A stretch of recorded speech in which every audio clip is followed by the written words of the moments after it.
지금부터 북한인권정보센터가 주최하는 재중탈북자 강제 송환에 관한 북중기관의 체계와 책임 문제 세미나를 시작하겠습니다.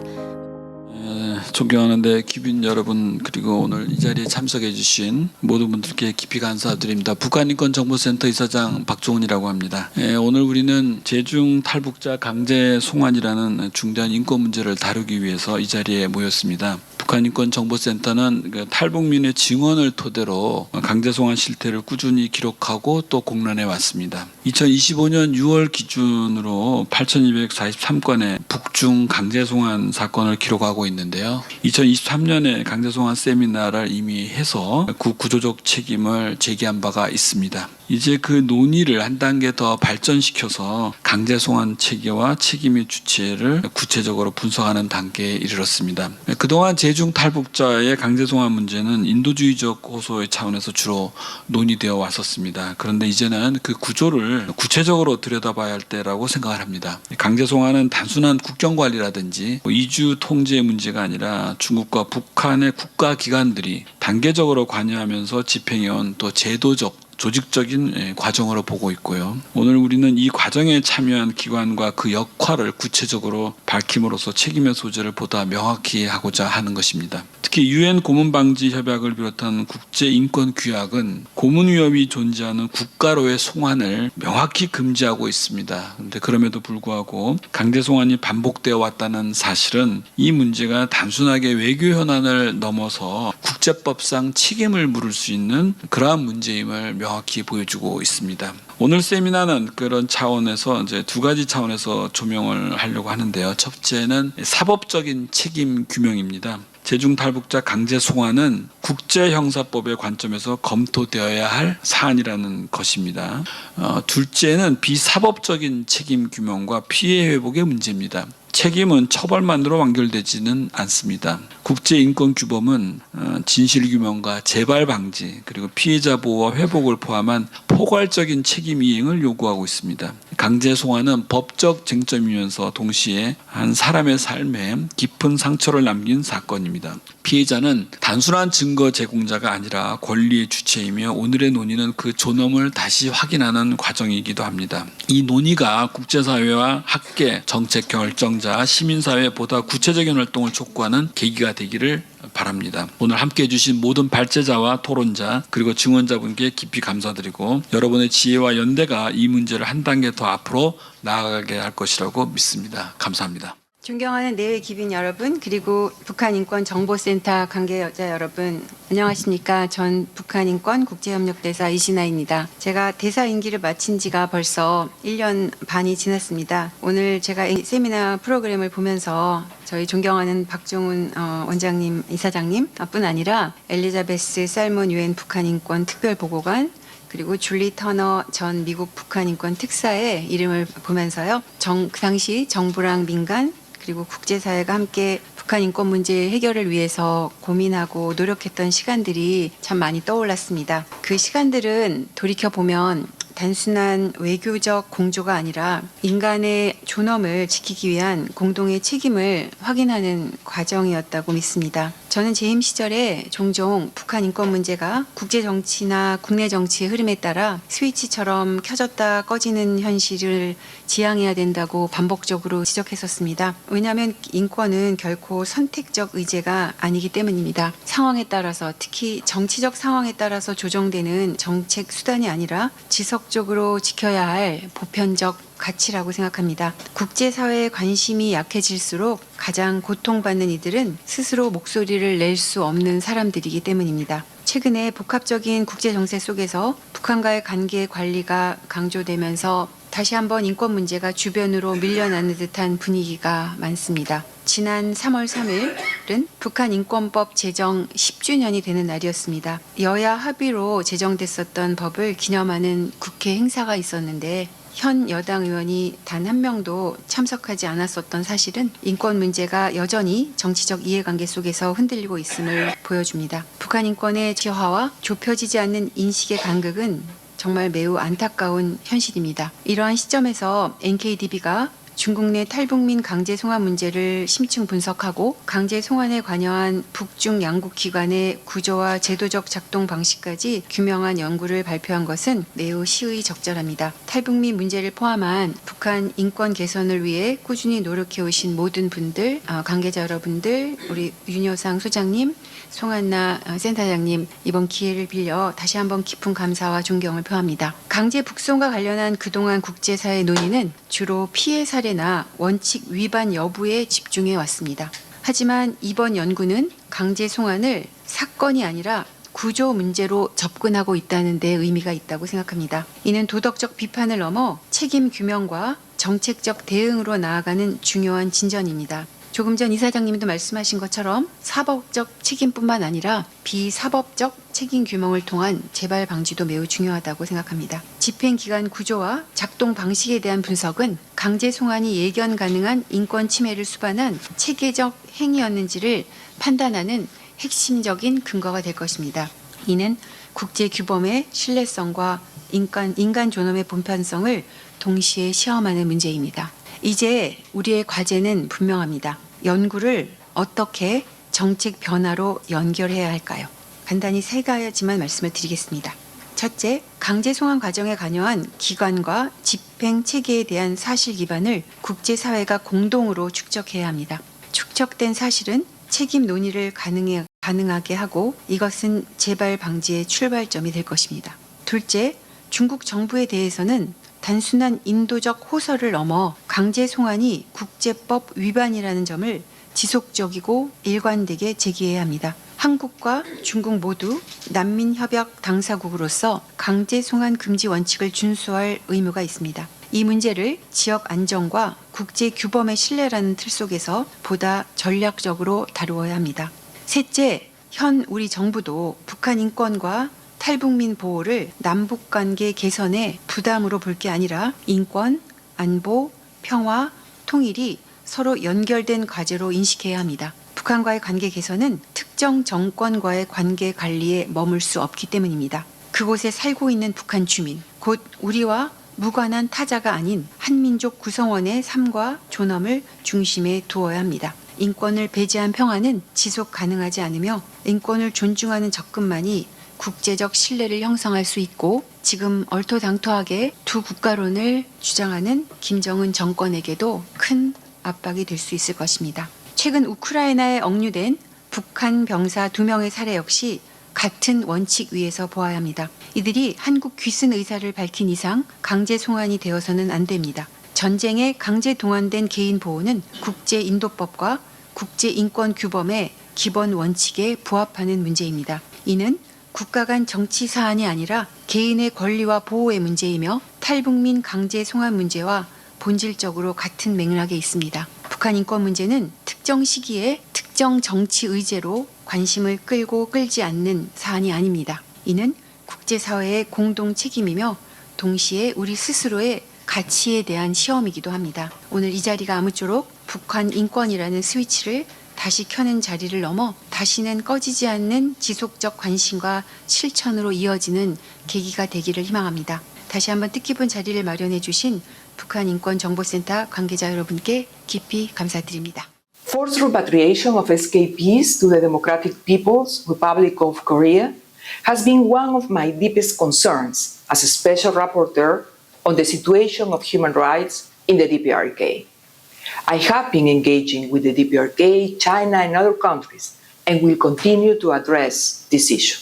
The United Nations human rights mechanisms have well documented that there is a reasonable ground to believe that those who are forcibly repatriated by China and other countries face risk of torture and other ill treatment.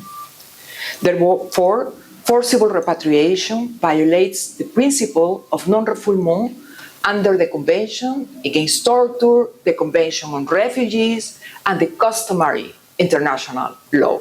In November 2024, for example, I sent a joint allegation letter with other mandate holders to the DPRK regarding the reported public trial on 31 August 2024 of 11 women who had been forcibly repatriated from China.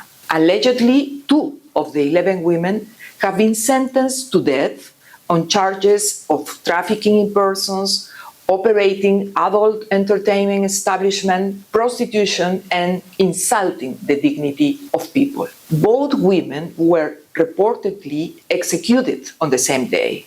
The other 9 women were sentenced to life imprisonment for allegedly being involved in the trafficking of persons in China. We requested the DPRK to share information on the fate and whereabouts of the women, but have not yet received a response. From my interactions, we have a different legal understanding of the issue with concerned states.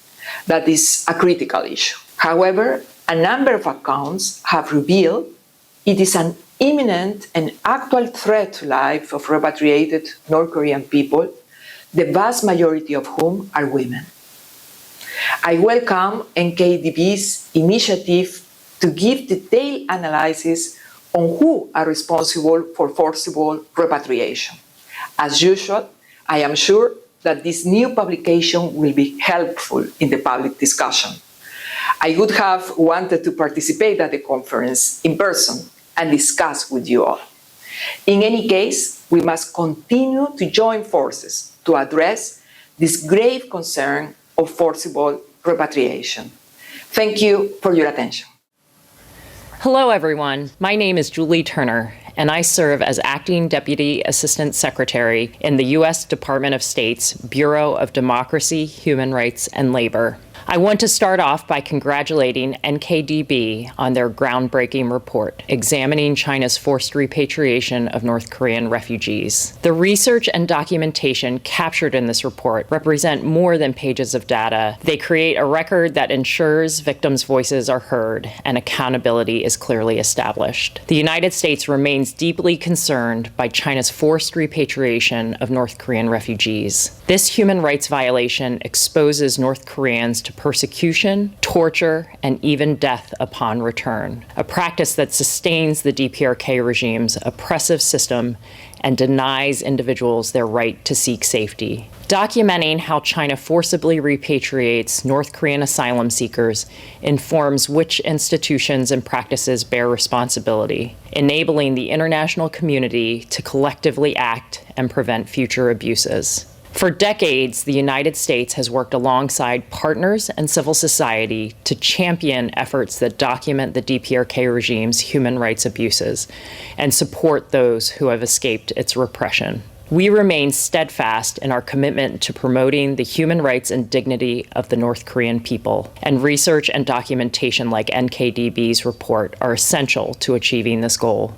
Your work, whether through documentation, advocacy, journalism, legal analysis, or policy development, ensures that these abuses cannot be ignored and that pathways to justice remain open. Together, we can continue to shine a light on the DPRK regime's grave and systematic human rights abuses and violations, and work toward a future where the rights and dignity of all North Koreans are upheld. Thank you for your dedication to this vital cause, and again, congratulations to NKDB. 북한인권정보센터의 신동희 조사분석원께서 강제 송환 단계별 가담 기간과 연계 체계로 첫 번째 발제를 진행해 주시겠습니다. 안녕하십니까. 소개받은 신동희 조사분석원입니다. 저는 재중탈북자 강제 송환 기관 체계 분석이라는 주제로 발제를 맡았습니다. 본격적인 발제에 앞서서 먼저 저희 연구 개요에 대해서 간략하게 설명드리겠습니다. 그간 국내 북한 인권 NGO와 연구기관 그리고 COI를 포함한 국제사회는 중국의 재중탈북자 강제송환 중단을 지속적으로 촉구해 왔습니다. 우리는 중국이 난민협약과 고문방지협약 당사국으로서 강제송환 금지 원칙을 준수할 의무가 있음에도 불구하고 이를 반복적으로 위반했다는 점을 지속적으로 지적하였고, 또 중국이 탈북자에 대한 개별적 난민 지위 인정 심사를 실질적으로 보장하지 않은 채 일괄적으로 불법 체류자로 분류하여 북한으로 송환하는 것과 또 북한으로 송환된 탈북자가 겪는 구금, 폭행, 강제노동 등 중대한 인권침해 실태를 조사함으로써 그들의 참혹한 실상을 국제사회에 널리 알렸습니다. 이런 활동으로 중국의 강제송환이 단순한 출입경 관리가 아니라 북한 내에서 자행되는 조직적인 인권침해와 구조적으로 연결될 수 있다는 점이 이미 상당 부분 공유되었습니다. 특히 북한의 행위가 인도에 반한 죄에 해당한다는 평가가 축적되면서 중국의 대중탈북자 강제 송환 행위가 그 범죄의 맥락과 구조적으로 연결될 수 있다는 점도 제기되어 왔습니다. 지금까지의 논의는 국제인권법상 의무 위반이라는 규범적 차원과 법적 책임규명 가능성을 제시했다는 점에서 그 의미가 있습니다. 그러나 우리는 중국의 대중탈북자 강제 송환이 어떤 기관에 누구에 의해 이루어지는지, 그리고 그 행위의 법적 권한은 무엇이고 재직자들은 어떤 방식으로 송환에 가담했으며 그 구조와 실태의 변화를 밝히는 것에는 상대적으로 소홀해 왔습니다. 이러한 송환 구조와 직접 행위자에 대한 연구의 부재는 법적 책임 규명을 위한 실질적인 증거의 필요성으로 연결되었습니다. 네, 저희는 다음과 같은 핵심 질문을 중심으로 탈북자 강제 송환에 가담한 개인에 대한 형사 책임, 특히 인도에 반한 죄와 그 범죄에 대한 공범 책임 논증을 위한 행위의 조직성, 정책적, 제도적 기반 여부, 그리고 행위자의 행동에 대한 인식 등을 구체적으로 밝히고자 했습니다. 중국의 대중탈북자 강제 송환을 단계별로 구분하고 각 단계에 가담하는 기관의 조직과 권한을 분석하고 그 연계 체계를 과하였습니다. 이를 통해 향후 개인 형사 책임 논의를 위한 사실적 기반을 마련하고자 하였습니다. 연구는 2000년대부터 2025년 사이에 6개의 주요 강제송환 경로에서 발생한 강제송환 사건을 조사한 내용을 바탕으로 이루어졌습니다. 조사는 대중탈북자가 중국에서 체포되는 순간부터 북한으로 송환된 이후 겪는 모든 상황에 대해 이루어졌으며, 조사한 내용을 토대로 국제인권규범과 국제형법상 책임에 대해 검토하였습니다. 연구는 중국에서 북한으로 강제 송환을 경험한 국내 북한 이탈 주민과 관련 기관 재직자를 포함한 100명을 대상으로 한 대면 조사와 북중 양자 조약, 또 중국 공안부 문서와 각종 공고 등을 포함한 문헌 분석을 중심으로 이루어졌으며, DB가 보유 관리하고 있는 통합인권DB에 기록된 8,245건의 강제송환 데이터를 교차로 검증했습니다. 북한 기관의 조직과 운영 방식에 대한 공식적인 자료 접근이 제한적이고, 또 중국 내부 문건 역시 공개된 자료에만 의존할 수밖에 없다는 것,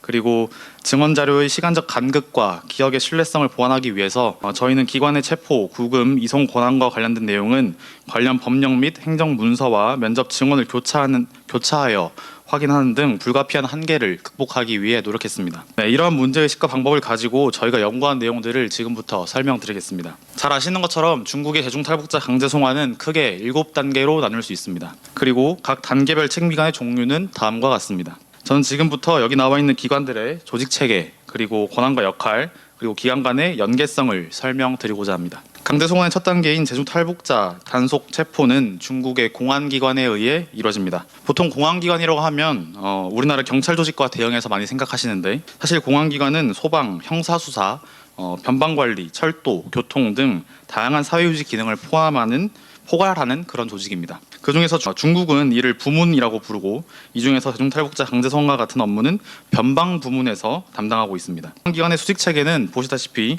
공안부를 상위기관으로 하여 행정구역 체계에 따라 공안청, 공안국, 공안분국, 공안파출소로 구성됩니다. 공안기관의 수평 체계를 보면 2018년 이전 기준으로 35개의 국이 있었습니다. 그중 대중탈북자 강제송환을 담당하는 변방관리국은 공안계통과 변방계통으로 분화되어 이 둘을 합쳐 공안변방부문이라고 부릅니다. 공안변방부문은 행정계통에 속한 조직입니다. 그래서 이들은 변경지역 관리와 출입경 통제를 담당합니다. 이 부문은 대중탈북자에 대한 단속 및 체포, 현장신문, 구금조사, 그리고 송환 여부 결정 등 행정 기능을 수행하는 조직입니다. 다만 중국의 법 체계에서 불법 월경 행위가 형법상 범죄 행위로 규정되는데, 원칙적으로 행정계통에 속한 기관은 형사사건의 수사 권한을 직접적으로 행사하기 어렵다는 점에서 공안 변방부문이 탈북자 관련 사안을 처리하는 구조는 형식적으로는 다소 예외적인 성격을 가집니다. 이와 관련하여 중요한 근거가 되는 규정이 1998년 10월 심의 통과된 공안부 형사사건 관할 분공 규정입니다. 이 규정은 변방 부문이 행정관리와 밀접하게 관련된 형사사건을 관할할 수 있도록 명시하고 있습니다. 또한 이러한 권한은 1998년 11월 공안부가 각 행정구역에 통지한 공통자 80호에서도 확인됩니다. 공통자 80호는 변방 부문이 변경지역에서 발생하는 불법 월경 및 그 조직, 운송과 같은 변경 관련 형사범죄에 대해 관할 책임을 부담한다고 명시하고 있습니다. 종합해서 보면 결국 행정계통에 속한 공안 변방 부문이 불법 월경 사안에 대한 단속, 그리고 조사, 그리고 송환 결정까지 담당하는 제도로 설계되어 있다는 것을 확인할 수 있습니다. 강제 송환의 두 번째 단계인 대중탈북자 구류와 송환 집행을 담당하는 기관은 공안 변방 부대입니다. 공안 변방부대는 중국 인민무장경찰부대에 속한 부문입니다. 무장경찰부대는 공안 등 행정기관의 결정에 따라 치안 또 공공질서 유지와 관련한 집행임무를 수행하는 조직으로 체포, 추적, 호송, 압송, 구금시설 경비와 같은 업무를 담당합니다. 공안변방부대는 공무원 산하 공안부의 변방관리국에 의한 행정지휘 관리와 중앙군사위원회에 의한 군사적 편제에 따른 이중 지도를 받습니다. 즉 군사적 편제와 공안 행정지휘가 결합된 구조입니다. 이러한 이중지도 체계는 1982년 무장경찰부대의 조직 과정에서부터 이어졌으며 2018년 이전까지 유지되었습니다.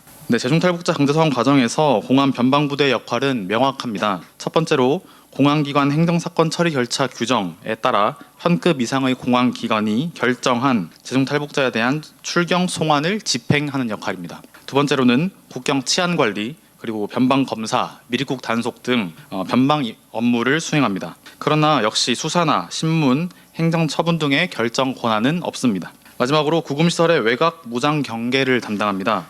변방계통 구류소의 경계와 통제를 맡는 것입니다. 지금까지 내용을 정리해보면 공안기관, 특히 현급 이상의 공안기관이 규정에 따라 제중탈북자에 대한 송환 여부를 결정하고 그 결정은 탈북자를 구금하고 북중 국경지역으로 이송하며 실제 송환 절차를 수행하는 공안 변방부대에 의해 집행된다는 것입니다. 즉 중국의 강제송환 구조는 공안기관이 결정하고 공안 변방부대가 이를 집행하는 결정 집행 분리 구조로 이해할 수 있습니다. 이러한 구조는 단순한 조직 체계뿐만 아니라 실제 행정 문서에서도 확인됩니다. 지금 보시는 이 문서는 공안기관 행정법률 문서 서식 제34호 출경 송환 결정서입니다. 이 문서는 중국 공안기관이 외국인의 출경 송환을 결정할 때 사용하는 공식 행정 문서입니다. 문서에는 송환 대상자의 인적 사항, 송환 사유, 적용되는 법적 근거, 그리고 송환 결정을 내린 공안 기관이 명시되도록 되어 있습니다. 이 문서는 총 3부로 작성됩니다. 그래서 한 부는 송환 대상자에게 교부되고 또 다른 한 부는 송환을 실제로 집행하는 기관에 전달되며 나머지 한 부는 사건 기록으로 보관됩니다. 이를 제중탈북자 강제송환 과정에 적용해보면 송환 대상자는 제중탈북자, 그리고 송환 집행기관은 공안 변방부대가 되겠습니다. 또 다른 문서인 공안기관 행정법률 문서 서식 제45호 집행회신서는 공안기관이 내린 행정결정에 대한 집행 결과를 공식적으로 보고하기 위해 사용되는 문서입니다.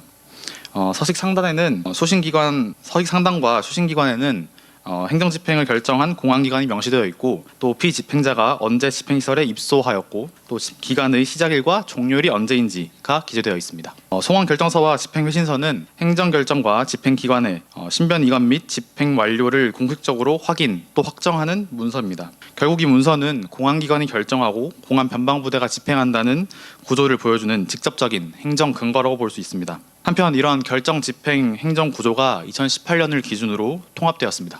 2018년 중국의 당과 국가기관 개혁 심화 방안에 따라 국가이민관리국이 신설되었습니다. 이 과정에서 이중지도 체제하에 있던 공안 변방부대와 그 상급 기관에 해당하는 공안부 변방관리국 그리고 공안부 출입경관리국이 국가이민기관으로 통합 개편되었습니다. 이 개편의 핵심은 국경관리와 외국인 처리의 업무의 결정과 집행 체계를 하나의 지휘 구조 아래로 통합했다는 점입니다. 특히 개편 이후 불법 체류자의 체포, 구금, 송환과 관련된 결정과 집행이 단일화된 지도체계 하에서 운영되기 시작했습니다. 이는 보고, 집행, 결정 절차가 하나의 행정적 의사결정 체계로 정비되었음을 의미합니다. 그 결과 송환과 관련된 행정 절차의 속도와 효율성 역시 제도적으로 강화된 동시에 외국인 관리와 관련된 행정집행의 결정 주체와 책임 구조가 보다 명확해졌습니다. 국가이민관리국의 조직도는 다음과 같습니다. 특히 주목해야 할 부분은 국가이민관리국 산하의 불법 체류자의 본국 송환을 전담하는 불법이민 송환기관과 그 산하의 5개의 송환센터 그리고 여러 개의 송환소가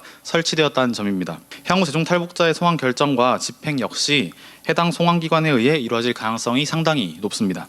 해당 기관을 좀 더 자세하게 살펴보겠습니다. 국가이민관리국 불법이민 송환기관의 구체적인 조직도를 살펴보면 베이징, 둥싱, 루이리, 장춘, 광저우에 기반을 두고 있는 5개의 송환센터와 그 각 산하 지역에 설치되어 있는 송환소들로 구성되어 있습니다. 송환센터가 설치되어 있는 지역을 한번 살펴보겠습니다. 베이징은 수도에 해당하고 둥싱은 중국과 베트남 접경 지역, 루이리는 중국 미얀마 접경 지역, 그리고 장춘은 중국과 북한의 접경 지역, 광저우는 필리핀, 인도네시아와 연결된 남중국해에 위치하고 있습니다. 이러한 배치는 중국 당국이 불법 체류 외국인의 유입이 많은 지역을 중심으로 송환시설을 배치하고 있음을 보여줍니다. 향후 대중탈북자 강제 송환의 핵심적인 역할을 할 것으로 예상되는 장춘 송환센터와 그 산하에 있는 도문 그리고 단동 송환소를 지도에 표시해봤습니다. 그리고 국가移民관리국 채용 공고와 각종 물자 조달 공고를 비롯한 공개 출처 정보를 바탕으로 해당 기관들의 위치를 분석해봤습니다. 먼저 구글어스를 통해 확인한 도문 송환소의 위성 사진과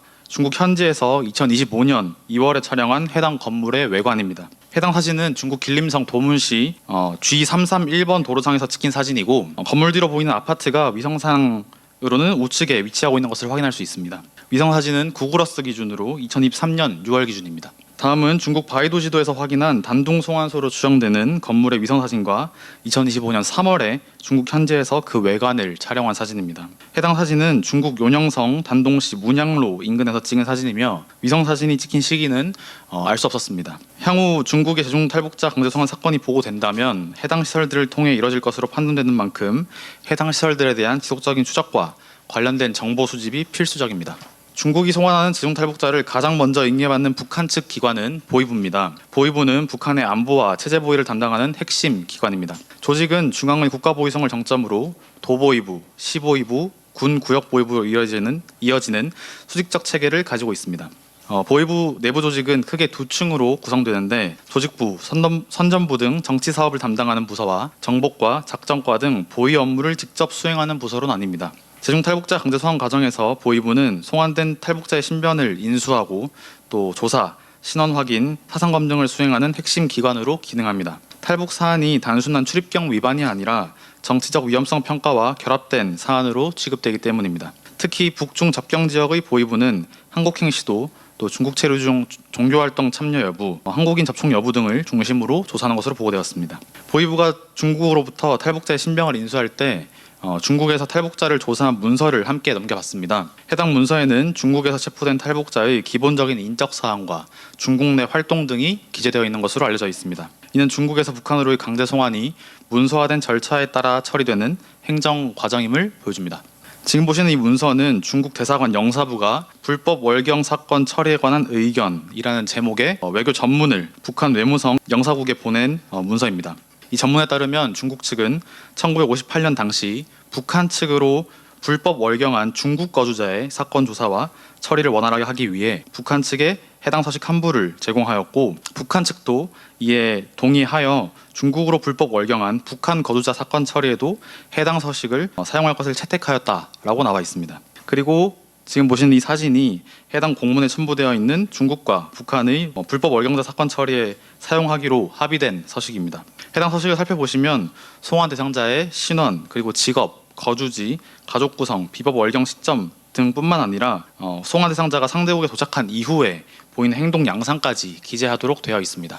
네, 보위부에서 정치적 위법 행위가 없다고 판단된 탈북자는 집결소로 이송됩니다. 집결소는 현재 공개적으로 확인 가능한 북한 법령에 명시되어 있지 않은 비공식 구금시설로 보위부 조사 이후 탈북자를 일시적으로 구금 관리하는 시설로 기능합니다. 집결소는 북한의 다른 기관과 달리 관하, 처와 같은 정형화된 부서 편제를 두지 않고 직책 중심으로 운영되는 구조를 가지고 있는 것으로 확인되었습니다. 조직은 책임자인 집결소장을 정점으로 부소장, 정치사업을 담당하는 당 비서, 예심원, 후방참모, 개호 책임자, 군의 등으로 구성됩니다. 지역별 편차는 있으나 평균적으로 약 13명에서 20명 정도의 인원이 근무하는 것으로 추정됩니다. 이러한 구성은 집결소가 위계와 통제 체계를 갖춘 구금기관으로 운영되고 있음을 보여줍니다. 네, 북한의 안전부는 치안유지 총괄, 주민 성분 분류, 교화 사업 등 사업 전반에 대한 통제와 관리 업무를 담당하는 기관입니다. 조직은 중앙의 사회 안전성을 정점으로 도급 안전국, 시, 구역, 군급 안전부, 그리고 독립급 분주소로 이어지는 수직적 체계를 가지고 있습니다. 내부적으로는 정치 사업을 담당하는 정치부장이 존재하며 수사과와 예심과 같은 수사 관련 부서와 공민등록과 또 후방과 등 행정실무부서로 구성되어 있습니다. 대중탈북자 강제 송환 과정에서 안전부는 집결소를 거쳐 이관된 탈북자에 대한 구금과 조사, 그리고 처벌을 위한 절차를 담당하는 기관으로 기능합니다. 안전부에서 진행하는 예심은 본래 정식재판 이전에 사실관계를 조사, 심리하는 절차로서 형을 선고하거나 양형을 확정할 권한이 부여된 제도는 아닙니다. 그러나 송환된 탈북자에 대해서는 예심 단계에서 사실상 처분이 이루어진 사례가 빈번하게 보고되었으며 또 자백 확보를 위해 강압적인 신문이나 신체적 폭력, 또 심리적 압박이 사용되었다는 증언도 있습니다. 한편 2023년 기준 북한은 예심 제도를 폐지하고 수사, 기소, 재판의 3단계 구조로 절차를 단축한 것으로 확인되었으며 이는 통제와 처벌 절차를 보다 신속하게 운영하기 위한 제도 정비로 이해됩니다. 북한 체제의 폐쇄성으로 인해서 보위부, 집결소, 안전부 사이의 공식적인 연계 구조를 공개된 법령이나 또 제도 문서를 통해 직접 확인하기는 어렵습니다. 그러나 국내외 선행연구와 강제 송환 경험자들의 증언을 종합해보면 보위부, 집결소, 안전부로 이어지는 일정한 처리 경로가 반복적으로 확인됩니다. 특히 주목해야 할 점은 이송 경로가 조사 시기나 지역 또 개인의 탈북 경로와 관계없이 반복적으로 동일하게 나타난다는 점입니다. 물론 이송 과정에서 도주하거나 뇌물을 통한 석방 혹은 기관 관계자 연고를 통한 석방 등 예외적인 사례가 보고되기도 합니다. 그러나 이러한 경우는 제도적 처리 흐름을 이탈한 예외적인 상황에 해당하며 기본적인 처리 경로 자체가 변경되지는 않습니다. 따라서 서로 다른 지역과 시기에 보위부, 집결소, 안전부로 이어지는 동일한 이관 순서가 반복돼서 확인된다는 점은 이 과정이 사전에 형성된 기관 간 처리 체계에 따라 작동하는 구조적 연계 시스템임을 시사합니다. 재중탈북자의 강제 송환은 단순한 행정적 조치로 이뤄지는 사건이 아닙니다. 중국에서는 공안기관이 송환을 결정하고 공안 변방부대가 이를 집행하며 북한에서는 보위부, 집결소, 안전부로 이어지는 단계적 처리 과정이 작동합니다. 이러한 구조는 출경 송환 결정서와 같은 행정 문서와 서로 다른 시기와 지역에서 반복적으로 보고되는 강제 송환 경험자들의 증언을 통해 확인됩니다. 결국 재중탈북자의 강제 송환은 여러 국가기관이 여러 역할을 분담하여 단계적으로 수행하는 구조화된 처리 체계로 이해할 수 있으며 이러한 구조는 강제 송환 과정에서 발생하는 인권 침해의 책임 귀속을 분석하는 중요한 단서가 됩니다. 지금까지 살펴본 내용을 정리하면 다음과 같습니다. 재중탈북자의 강제 송환은 단순한 행정 집행이 아니라 중국과 북한의 여러 국가기관이 각자의 권한을 바탕으로 문서, 조직, 지휘 체계를 통해 연계하여 수행하는 구조화된 행정 과정입니다. 이러한 구조를 기준으로 살펴보면 책임 논의 대상 역시 추상적인 국가나 기관이 아니라 각 단계에서 실제로 결정을 내리고 또 집행에 관여하는 기관 재직자 개인으로 구체화됩니다.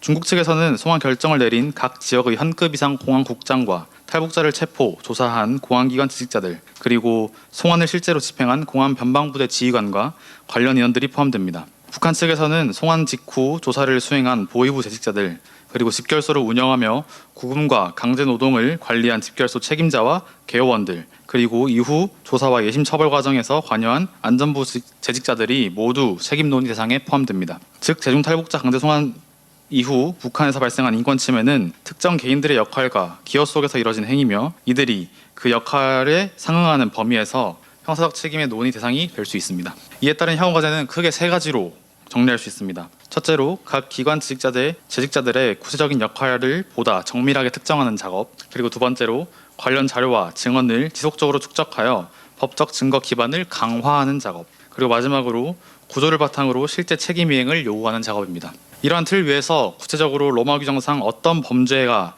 이들에게 적용될 수 있는지는 다음 발제에서 설명드리겠습니다. 감사합니다. 오늘 세미나는 저희가 최근 발간한 보고서의 주요 분석 결과를 공유하고 재중탈북자 강제 송환 문제의 책임 구조와 향후 대응 방향을 함께 논의하기 위해 마련된 자리입니다. 저는 이 보고서에서 재중탈북자에 대한 중국의 강제 송환이 국제법상 어떠한 형사 책임에 해당할 수 있는지를 중심으로 검토하였고 그 결과 인도해 반환죄가 성립할 가능성이 있다라고 결론 내리게 되었습니다. 이번 연구에서는 재중탈북자에 대한 강제 송환 문제를 두 가지 접근으로 검토했습니다. 첫 번째는 중국이 북한에서 자행되는 인도해 반환죄에 공모한 것으로 볼 수 있는가라는 접근입니다. 두 번째는 중국의 강제 송환 행위 그 자체가 로마 규정상 인도해 반환죄를 구성할 수 있는가의 문제입니다. 두 번째 접근이 비교적 새로운 접근이라는 점에서 오늘 발표에서는 이 두 번째 접근에 초점을 맞추어서 발표하겠습니다. 로마 규정 제7조 제1항에 따라 인도해 반환죄는 민간인을 대상으로 광범위하거나 체계적인 공격의 일부로서 고의와 인식을 가지고 E부터 K까지 열거된 행위 중 하나가 이루어졌을 것을 말합니다. NKDB는 재중탈북자에 대한 강제 송환이 B항의 추방범죄에 해당할 수 있는지 방점을 두고 검토하였습니다. 먼저 인도해 반환죄에서 객관적 요건은 크게 4가지로 나눌 수 있습니다. 주관적 요건으로는 자신의 행위가 해당 공격의 일부를 이룬다는 점을 행위자가 인식하고 있었을 것이 요구됩니다. 인도에 반한 죄 가운데 추방범죄의 요건은 다음과 같습니다. 본 발표에서는 제가 연구 과정에서 중요하게 고려하였던 일부 요건들을 중심으로 재중탈북자에 대한 강제 송환이 추방범죄에 해당할 수 있다라는 점을 단계적으로 검토하겠습니다. 먼저 추방범죄의 객관적 요건 가운데 민간인이 해당 영토에 합법적으로 존재할 것이라는 요건, 그리고 추방이 국제법상 허용되는 근거 없이 이루어졌을 것이라는 요건, 아울러 고의와 인식 요건을 중심으로 검토하고 그 이후에 인도에 반한 죄의 객관적 요건 가운데 4번 공격의 체계성을 중심으로 말씀드리겠습니다. 먼저 추방범죄의 합법적 존재 요건입니다. 추방은 기본적으로 그 지역에 합법적으로 체류하고 있어야 한다는 인식 때문에 재중탈북자에 대한 강제 송환이 과연 추방범죄에 해당할 수 있느냐라는 문제제기가 있을 수 있습니다. 하지만 국제형사재판소와 구유고슬라비아 국제형사재판소는 합법적 존재와 합법적 거주를 구별하고 있습니다. 그 둘을 동일시 해서는 안 된다라고 판시한 바 있을 만큼 국제형사재판소는 개인이 어떠한 사정으로든 특정 공동체 안에서 살게 된 사실 자체에 주목하고 국내법상 체류 지위나 체류 기간, 난민 인정 여부 등은 합법적 존재 요건을 충족하는 데 있어 결정적인 요소가 아니라고 판시해 왔습니다. 이러한 맥락에서 재중탈북자가 난민이 아니라는 중국 당국의 입장 역시 로마 규정상 적법한 존재 요건의 충족 여부를 판단하는 데 있어서 결정적인 의미를 갖지 못합니다. 또한 합법의 기준을 오직 중국 국내법에 따라서만 볼 경우 재중탈북자는 미등록 체류자에 해당하지만 국제형사재판소는 국내법과 국제법을 함께 고려하여 해당 민간인이 해당 영토에 합법적으로 존재한다고 볼 수 있는지 판단하고 있습니다. 심지어 일부 학설에서는 오직 국제법만 고려되어야 한다라는 주장도 있을 만큼 추방 범죄의 취지 자체가 국가가 자의적인 입법이나 제도를 통해서 특정 집단을 합법적으로 존재하지 않는 자로 규정해서 민간인 집단을 국외로 강제 이동시키는 행위를 정당화하고 국제범죄에 대한 형사 책임을 회피하지 않도록 하는 데 있기 때문입니다. 본 연구의 심층 면접에 참여한 북한 이탈 주민들의 체류 기간을 살펴보았습니다. 체류 기간은 최소 1년 내외에서 최대 23년에 이르기까지 굉장히 폭넓게 분포하고 있었습니다. 체류 기간이 구체적으로 좀 확인이 가능했던 사례를 기준으로 보면 5년 이상, 10년 이하의 중기 체류자는 약 30% 정도를 차지하였고 15년 이상의 장기 체류자는 약 25%를 차지하고 있었습니다. 이는 재중탈북자의 체류가 일시적인 성격에 그치지 않고 상당수가 장기간에 걸쳐 중국 내에서 생활 기반을 형성해왔음을 보여주는 것입니다. 물론 국제형사재판소는 합법적 존재 요건을 충족하는 데 있어서 체류 지위나 일정한 체류 기간의 경과를 요구하지는 않지만 그럼에도 불구하고 거주 기간의 장기화는 중국 내 생활 기반의 형성 그리고 중국인 이웃들과의 사회적 관계망의 구축 등 합법적 존재 요건을 충족한다고 볼 수 있을 만한 근거가 될 수 있습니다.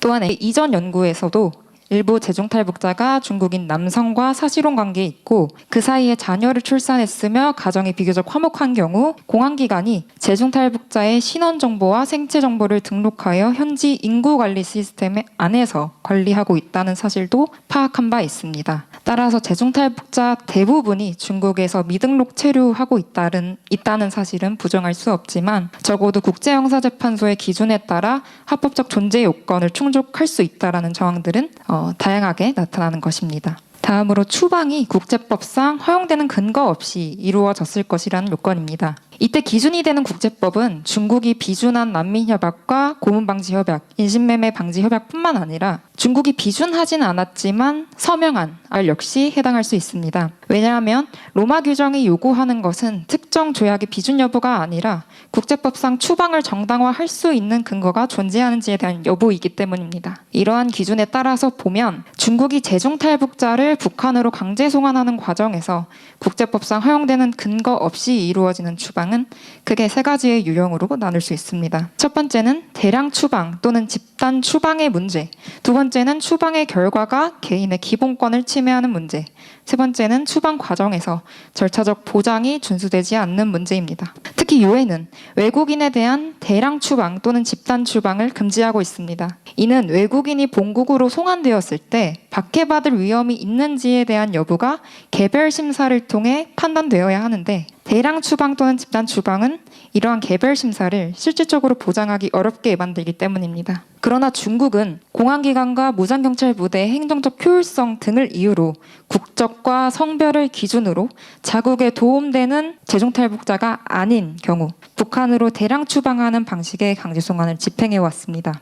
이는 중국인 남성과 가정을 이룬 탈북 여성 중 일부를 제외하고 특히 중국에 도움되지 않는 재종탈북 남성을 북한과 체결한 양자조약에 따라 강제 북송하는 것이 사실상 예정된 결과로서 송환을 집행하는 것이기 때문입니다. 중국에서 북한으로 송환될 당시 함께 송환되었던 인원 규모를 조사한 결과 약 10명에서 30명이 한 번에 송환된 케이스가 38%, 30명에서 100명이 26%, 그리고 100명에서 400명이 한 번에 송환된 사례도 8%에 이르는 것으로 나타났습니다. 또한 MB 통합인권 데이터베이스에 축적된 8,245건의 사례를 보면 강제 송환이 대부분 집단 송환 또는 대량 송환의 형태로 이루어진 것을 확인할 수 있었습니다. 이처럼 중국은 북한이라는 국적과 성별을 기준으로 중국 자국의 정책적 판단에 따라 그에 부합하지 않는 재종탈북자들을 북한으로 강제 송환해왔지만 유엔 인권위원회는 제13조에 대하여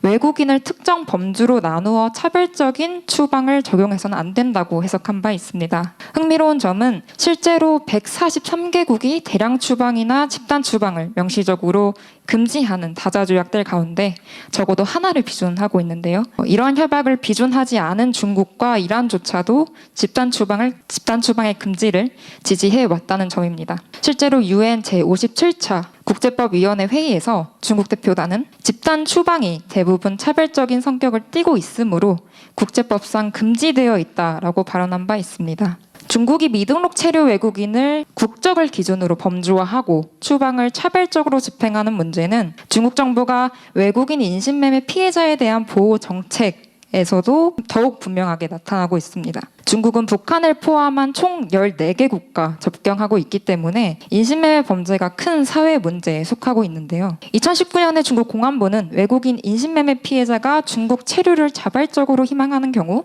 혼인 등록과 거류 절차를 안내하고 본국으로의 귀환을 희망하는 경우에만 송환한다 라는 원칙을 밝힌 바 있습니다. 화면에서 보시는 바와 같이 실제로 2019년 6월 기준 중국 공안기관이 구조한 외국인 인신매매 피해자 1,130명 중 본인의 의사에 따라 본국으로 송환된 530명을 제외하고 나머지 600명의 인신매매 피해 여성이 중국에 정착할 수 있었습니다. 이는 외국인이 중국에서 불법 체류하고 있다 하더라도 국내법상 체류의 적법성 여부가 곧바로 송환의 자동적 근거가 되는 것은 아니라는 점을 중국 당국 스스로 인정한 것으로 이해할 수 있습니다. 특히 외국인 인신매매 피해자들은 구조되기 전까지 대부분 범죄지에서 미등록 체류 상태에 있기 때문에 중국 공안부는 외국인 인신매매 피해자들을 불법 입경, 불법 체류 외국인과는 구별하여 처리한다라고 설명하기도 하였습니다.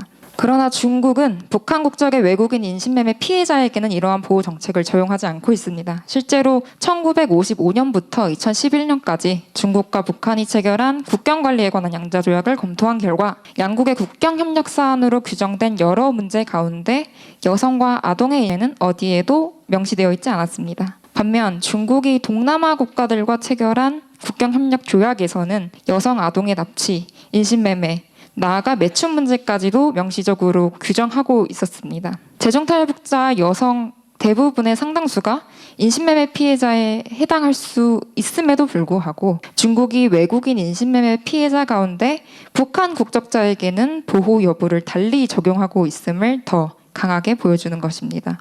애초에 이러한 원칙은 중국과 베트남, 미얀마, 라오스, 캄보디아, 태국 간 6개국 공동 인신매매 대응 작전이라는 지역적 협력 체계의 맥락을 통해 마련된 정책으로 북중 관계라는 특수한 정치적 맥락 속에서는 일관되게 적용되지 않고 있다는 것입니다. 따라서 재종탈북자에 대한 중국의 강제 송환은 국제법상 근거가 없다고 결론 내릴 수 있겠습니다. 다음으로 추방범죄에서의 주관적 요건, 즉 중국의 공안당국 재직자들이 재중탈북자를 북한으로 강제 송환할 경우 발생할 수 있는 결과를 인식하면서도 고의적으로 송환을 집행했다고 볼 수 있는지를 살펴보겠습니다. 1992년 공안부의 공통자 39호 문서에 따르면 공안부는 각 성, 자치구, 직할시, 공안청과 공안국에 다음과 같이 통지한 바 있습니다. 불법 입국 또는 불법 체류 외국인은 UNHCR 등록 여부와 관계없이 발견 즉시 법에 따라 처리하고 신속히 국외로 추방한다. 이 문서에는 북한 국적자 역시 명시적으로 포함되어 있었습니다. 즉 중국 당국 역시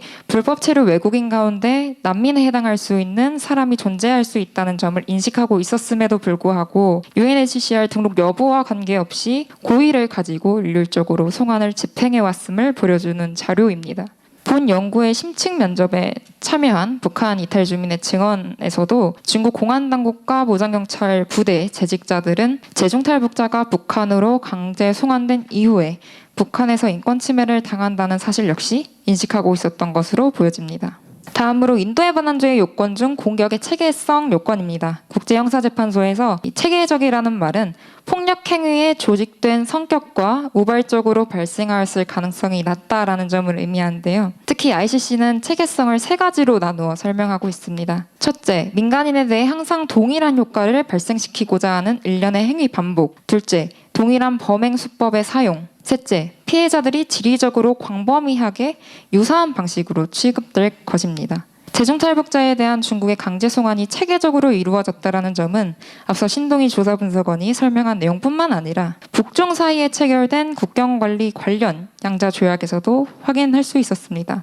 양국은 1950년대부터 2011년까지 중국의 공안기관과 북한의 내무기관 그리고 양국의 군사기관 및 정부 간에 국경관리와 비워 월경자의 송환과 관련된 여러 양자 조약을 체결하고 수정 보충해왔습니다. 그러나 이 조약들을 보면 비버 월경자를 송환해야 한다라는 규정은 반복적으로 나타나는 반면 송환을 제한하거나 예외를 인정하는 조항은 명시되어 있지 않았습니다. 양국의 공식적인 국경협력 메커니즘은 1955년 연석회의 기록을 통해 처음으로 명문화되었습니다.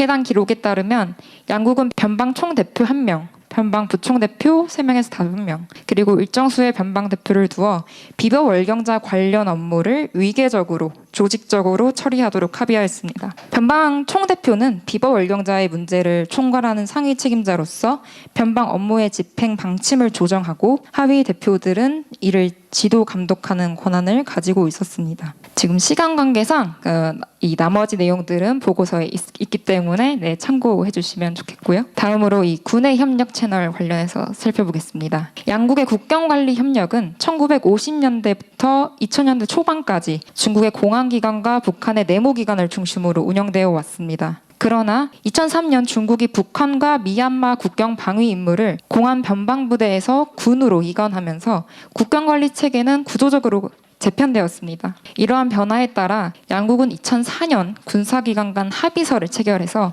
국경 경비 협력을 제도화하였습니다. 해당 합의서에 따르면 북한인민무력부와 중국 국방부의 지도자 또는 그들이 권한을 부여한 대표는 2년마다 정기적으로 회동하여 국경경비 관련 주요 사안을 협의, 조정하도록 규정되어 있었습니다. 또한 양국은 군사기관 대표부를 국경지역 대표부 형태로 설치하고 중국의 단동, 통화, 백산, 연변, 북한의 평안북도, 자강도, 양강도, 함경북도에 각각 국경지역 대표부를 두어서 군 차원의 협력 채널을 상시적으로 운영하도록 하였습니다. 양국의 국경지역 대표부는 비버 월경자와 관련하여 두 가지 핵심 임무를 수행하도록 되어 있었습니다. 첫째, 비버 월경 및 국경지역에서 양국 간 협력 질서를 저해하는 행위를 사전에 예방, 통제하기 위한 대책을 수립할 것. 둘째, 비버 월경자를 상호 인계 인수하는 절차를 조직하고 집행하는 것입니다. 이러한 점은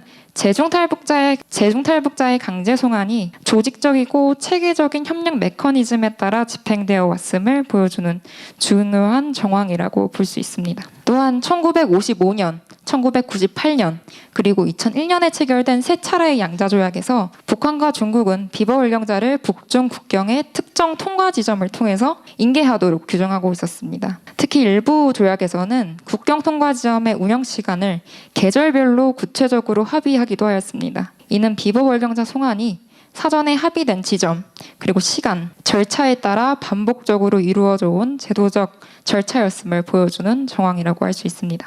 중국은 제중탈북자가 경제적 이유로 중국에 불법 입경한 자로서 난민이 아니며 그중 일부는 절도, 강도, 불법 장기 적출과 같은 범죄 행위에 가담하였고 중국이 법에 따라 이러한 사안을 처리할 정당한 권한을 가진다고 주장해 왔습니다. 그러나 모든 제중탈북자가 중국에서 형사범죄를 저지르는 것은 아니며 실제로 북한과 중국은 1955년 연석회의 당시부터 비버월경자를 4가지 유형으로 구별하고 범죄 혐의에 따라 그 처리 원칙도 달리 규정한 바 있습니다. 즉 양국은 이미 1955년부터 비버월경자의 유형을 구별하고 범죄 여부에 따라 다른 처리 방식이 필요하다라는 점을 인식하고 있었던 것입니다. 4가지 유형 가운데 대부분의 제중탈북자가 해당하는 경우는 비버월경 외에 별도의 범죄 행위가 없는 경우였습니다. 이 경우 1955년 당시에는 중국 묘령성과 길림성 공안청이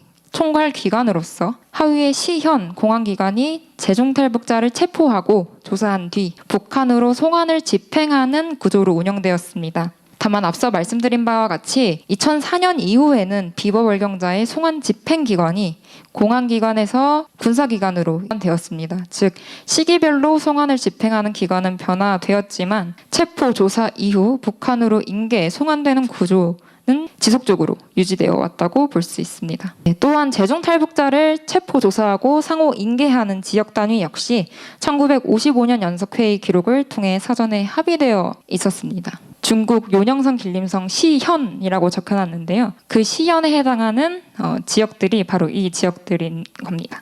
네, 이상에서 살펴본 핵심 요건을 종합해보면 제중탈북자에 대한 중국의 강제 송환은 북한의 인도에 반한 죄에 대한 공모뿐만 아니라 그 자체로도 인도에 반한 죄, 특히 추방범죄의 구성 요건을 충족할 가능성이 충분하다는 것이 본 연구의 결론입니다. 그러나 중국과 북한은 로마 규정의 당사국이 아니라는 점에서 법률적 책임 규명을 즉각적으로 추진하기에는 현실적인 제약이 존재합니다. 따라서 NKB는 다음 2가지 방향의 후속 조치를 검토하고자 합니다. 첫 번째는 제중탈북자의 강제 송환에 가담한 중국 국가기관 재직자들이 향후 제재 대상에 포함될 수 있도록 개인별 관여 행위와 책임 정도를 구체적으로 특정하고 관련 증거를 체계적으로 축적하는 것입니다. 두 번째는 제중탈북자가 북한으로 송환되기 전 대기 구금 단계부터 실제 강제 송환에 이르는 전 과정에서 중국 국가기관 재직자가 중국 국내법상 절차를 준수하지 않아서 불법 행위가 발생한 경우 이에 대한 책임 추궁 가능성을 검토하는 것입니다. 비록 단기간 내에 실질적인 처벌로 이어지긴 어려운 현실적인 제약이 존재한다고 하더라도 우선 가해자를 특정하고 위법 행위에 대한 증거를 확보한 뒤 중국 공안에 대한 고소, 고발 또는 수사 의뢰 등의 절차를 시도하는 방안은 중요하다고 생각됩니다.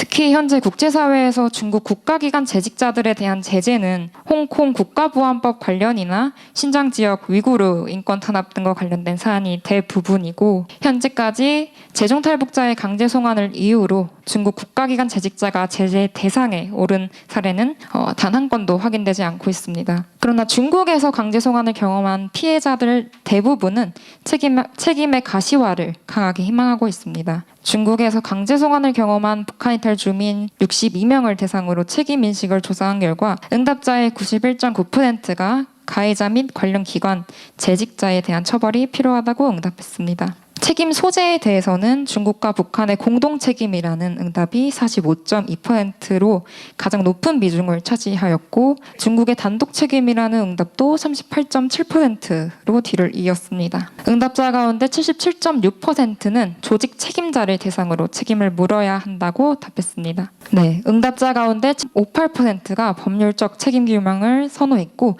그중에서 71.11%가 국제법원을 처벌 주체로 하였습니다. 이에 따라 NKDB는 당장 법률적 책임 규명이 실현되기 어려운 현실을 고려하면서도 제재를 포함한 비사법적 책임 추궁의 가능성까지 염두에 두고 관련 자료를 지속적으로 축적해 나갈 것입니다. 본 연구 역시 그러한 노력의 일환이고요. NKDB는 기존 비주얼 아틀라스를 확장해서 강제 송환에 가담한 기관과 관련 재직자에 대한 도시에를 구축 중에 있습니다. 이는 피해자의 진술과 경험을 책임의 언어로 구조화하고 강제 송환이라는 초국가적 억압 구조 속에서 가해자 개인의 책임을 식별하기 위한 작업입니다. NKDB는 북한 인권의 개선과 향후 과거사 청산, 재종탈북자 강제 송환 문제에 대한 책임 규명을 위해 필요한 자료를 축적하고 관련 노력을 지속해 나가겠습니다. 이상으로 발표 마치겠습니다. 감사합니다.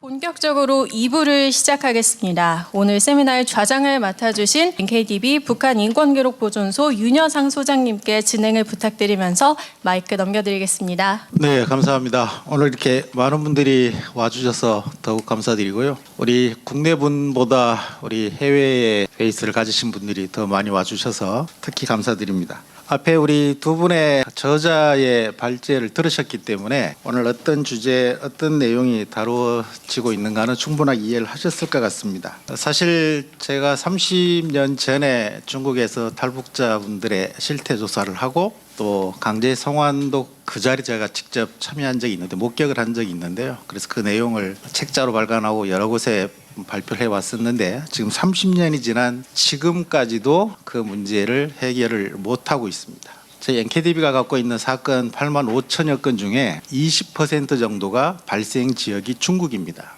전체 북한인권 데이터베이스의 사건의 20%는 중국에서 발생했다는 겁니다. 이 이야기는 우리 북한인권이라고 이야기하지만 적어도 20%는 중국에서의 문제가 해결되어야 북한인권 문제의 20%를 해결할 수 있다는 것이고요. 저희를 포함해서 북한인권 단체들의 그렇게 크지 않은 역량이지만 20% 이상은 중국을 상대로라는 입장을 갖고 있습니다. 하지만 잘 아시다시피 미국, 중국, 러시아 안보리의 상임이사국들 제일 힘 있는 세 나라가 사실은 국제법을 가장 무시하고 힘을 우위로 여러 가지 행사를 하고 있기 때문에 오늘 대부분의 이야기 국제법적인 이야기지만 국제적 책임에 대한 이야기지만 저희들이 한편으로는 상당한 무력감을 갖고 있지만 그럼에도 불구하고 오늘 발제에 나왔듯이 미국 같은 저희들이 군사력은 갖고 있지 않지만 이스라엘 정도의 정보력도 갖고 있지 않지만 적어도 NKDB 같은 NGO는 포기하지 않는 이 문제 해결될 때까지 중도에 꺾이지 않겠다는 그런 다짐을 갖고 있기 때문에 결국은 이 문제가 해결될 것이라고 생각하고 있고요. 오늘 이 자리에 오신 분들이 그 역할을 함께 나누겠다는 의지로 함께 하신 것으로 생각을 하고 있습니다. 그런 마음을 오늘 끝까지 함께 해주시면 감사드리겠고요. 오늘 이제 그 두 분의 토론 또 한 분의 좀 더 증언자들이 함께 나와 계시는데요. 이 토론을 맡으신 우리 세 분께서 한 10분 정도 포괄적인 토론을 해주시고 또 그 외에 구체적인 질문 내용들은 포괄적인 토론 다음에 저희들이 진행을 하도록 그렇게 하겠습니다. 제가 세 분의 토론문을 미리 살펴봤습니다만은 전체적인 내용에 대한 게 정리가 돼 있지만 좀 더 마지막에는 실천적인 전략에 대한 중국을 어떻게 하면 이 문제를 해결할 수 있을지 또 우리 발표에 나왔듯이 이게 중국의 문제만이 아닌 북한과 조직적으로 체계적으로 연계된 문제이고 국제형사법과 국제인도법의 위반이고 중국의 국내법도 사실 지키지 않은 것이 있고요. 북한의 국내법도 지키지 않은 아주 포괄적인 그런 측면이 있기 때문에 이러한 상황에서 실천적인 대안들을 조금 더 말씀해 주시면 좋을 것 같습니다. 질문지는 앞에서 말씀 있었듯이 지금 언제라도 바로 정리해서 보내주시면 저희들이 취합해서 중간중간에 포함해서 질문에 포함하도록 그렇게 하겠습니다. 일단 우리 세 분의 지정 토론자부터 먼저 토론을 듣도록 할 건데요. 토론자에 대한 소개부터 하겠습니다. 우리 박경규 박사님 인사 한번 하시면 될 것 같습니다. 한국형사법무정책연구원 이름이 굉장히 깁니다. 그 다음 덕인데요. 사법개혁연구본부의 연구위원을 맡고 계시고요. 국제형사법 분야의 아주 전공자셔서 토론을 해주실 거고요. 두 번째 토론자는 우리 이성윤 박사님, 세종연구소 한반도 전략센터의 수석연구위원으로 계십니다. 역시 이분이 오랫동안 활동해 오신 전문 연구자이기도 하셔서 전문적인 토론을 저희들이 기대하겠습니다. 세 번째는 우리 김은영 교수님, 마음지킴 상담센터 센터장이시고 대학에서 강의를 하고 계십니다. 저희들이 상담 전문가를 토론으로 모신 것은요, 앞에 우리 증언자분의 아주 절절한 다들 지금 마음이 조금 착잡하신데 그런 증언자분의 증언 내용과 관계돼서 좀 더 심층적인 토론을 부탁드렸기 때문에 토론자로 함께하도록 하겠습니다. 먼저 우리 이성윤 박사님부터 10분 정도 먼저 해주시고 차례대로 시간을 갖도록 하겠습니다. 부탁드리겠습니다. With permission from the host, I shall present in English. My hearty congratulations, my respect, Jin Lee, the authors of this monumental 160-page long report. This report is beyond any China. Since the 1950s, willfully committed crimes against humanity, nor civilians, in China by forcibly repatriating them to North Korea, where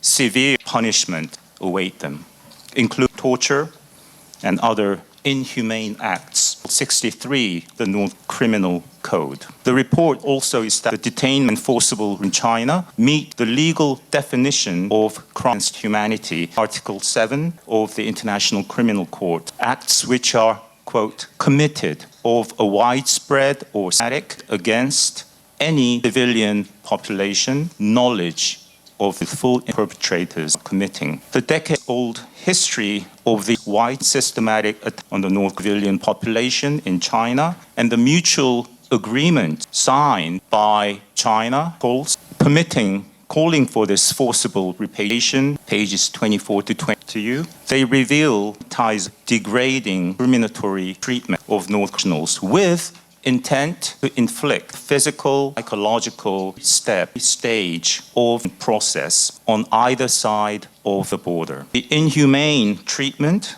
on, again, either side of the border, detainees, especially women, children, variously through torture acts, including physical and unsafe prison, unsanitary leftover food, forced labor, so on, are, without doubt, a brazen violation, rights that cannot be suspended, restricted even in times of emergency or war. Pages 5 to 113 on this visual audit and the near palpable effect of such inhumane treatment of be told broadly. It must be told repeatedly in the broadest terms possible to an international audience in perpetuity. The innate inhumanity of such fellow human beings by both agencies of the DP and the PRC. This is a sordid, inhumane story, international human empathy, sympathy. It shocks, hence must be told and retold if as a matter of fact rather than no response. In the remaining minutes, try to place this crime against humanity in an historical context. For the of the inhabitants of North's 1940 period, basic freedoms of speech, thought, religion, assembly, and so on, equality before the law were more severely restricted than for those living in Peninsula since the dawn of the 20th, including horrendous Japanese colonial oppressive era, 1910 to 19. Hence, the Northern states' culpability is increase in human since the onset of North in beyond question. Please consider the U.S. occupation of Japan in the end of the second 1952. Had the United States these examples in colonial Korea, 1910, the United States occupation forces might have done any of the following: prohibit speaking Japanese language in Japanese school, enforce the English, subsume Japanese history arc of the school day by singing the national American-sounding names, surnames, force Japanese to adopt Protestant Christian national religion, dominate all industry and or absent, forcibly repatriate and mines, make the Japanese second-class citizens, and with no intention or warranty, the full intent colonize Japan in perpetuity, conscript Japanese men to serve U.S. wars, say in the Korean War, girls and boys, women, to serve U.S. soldiers. We know that the United States did none of these. The U.S. was generous victor nation, gave Japan almost $2 billion in the occupation, lean, hungry year. American generosity, resistance to imposing on Japan, punitive, the philosophical pragmatism of and the people, their heart, explain to a great success and the very healthy relationship between the U.S. and Japan that to this day. One might say, at the end of the day, pragmatism that then prevailed, I would agree, but also underlying thought and value then were morally good. And is uniquely cruel in many aspects. For the sake of time, let me close by making the following points. Had the Kim Il-sung, Kim Jong-il, Kim Jong-un continuum to this day, had over the 80 years or Japanese and colonial Korea, had they emulated the past 8 decades, could have allowed, first, allow what would be considered normal internal movement, freedom within movement, allow the people where to live, allow private education, allow freedom to choose one's own, allow ownership and property, allow of prohibiting them and killing the fetuses, the newborns born of mixed couples, allow freedom of thought and conscience despite constant indoctrination to the leaders, allow churches and other places to worship, allow independent newspapers with censorship here and there periodically, allow people to listen to radio, broadcast, foreign TV, information, allow people access to plots of land, private, or just leaving North Korea. Basic freedoms in the Korean Peninsula during the era with tight controlled life, economic, private, and political repression, yes. But however, many indices freedom, life in colonial Japan, it was more plentiful. What he says, we have seen since the 90s studies that show quite clearly height of North Korea today decades are markedly shorter than the of any in the 20th century. This is a man's humanity. In sum, monumental report is a valuable addition to the corpus of evidence on North multi-crimes, meticulously lays out China's complicit in inhumane repatriation of Northerners in China. Report adds another unsettling to the grim subject. It bears repetition, invocation not only by individual activists, academics, and civic, but also by government, directly to other, including government and China. It must be told. The story must be told vigorously through exhortation, definition, moral suasion, and when appropriate, through historical analogy, to show the score how have been for the 8 decades. 일제 식민지 시절의 영향까지 북한 인권과 관계에 설명을 해주셨고요. 이 보고서 내용에 대한 특별한 언급보다는 이 조사 결과를 바탕으로 전 세계의 사실을 기반으로 가능한 모든 방식을 동원해서 알리고 방법을 찾아야 한다. 그런 말씀을 강조해 주신 것 같습니다. 좀 더 구체적인 대안은 뒤에 토론 시간에 좀 여쭤보도록 하고요. 두 번째는 우리 박경규 박사님의 형사법 관련한 좀 더 토론을 듣도록 하겠습니다. 부탁드리겠습니다. 제가 국제 형사법 전공이라서 저는 일단 좀 국제 형사법적 관점에서 좀 얘기를 하도록 하겠습니다. 이미 2014년 유엔 북한 인권조사위원회 보고서가 제중 북한 탈북민에 대해서 북한으로 인계된 이후에 북한 지역에서의 구류소나 집교소에서의 구금행위, 불법 구금행위, 고문행위, 그 다음에 강제 낙태 등의 이러한 행위에 대해서는 반인도 범죄로서의 구금, 반인도 범죄로서의 고문, 그 다음에 반인도 범죄로서의 강간 및 성폭력 등의 범죄가 성립한다는 혐의가 인정된다고 보았습니다.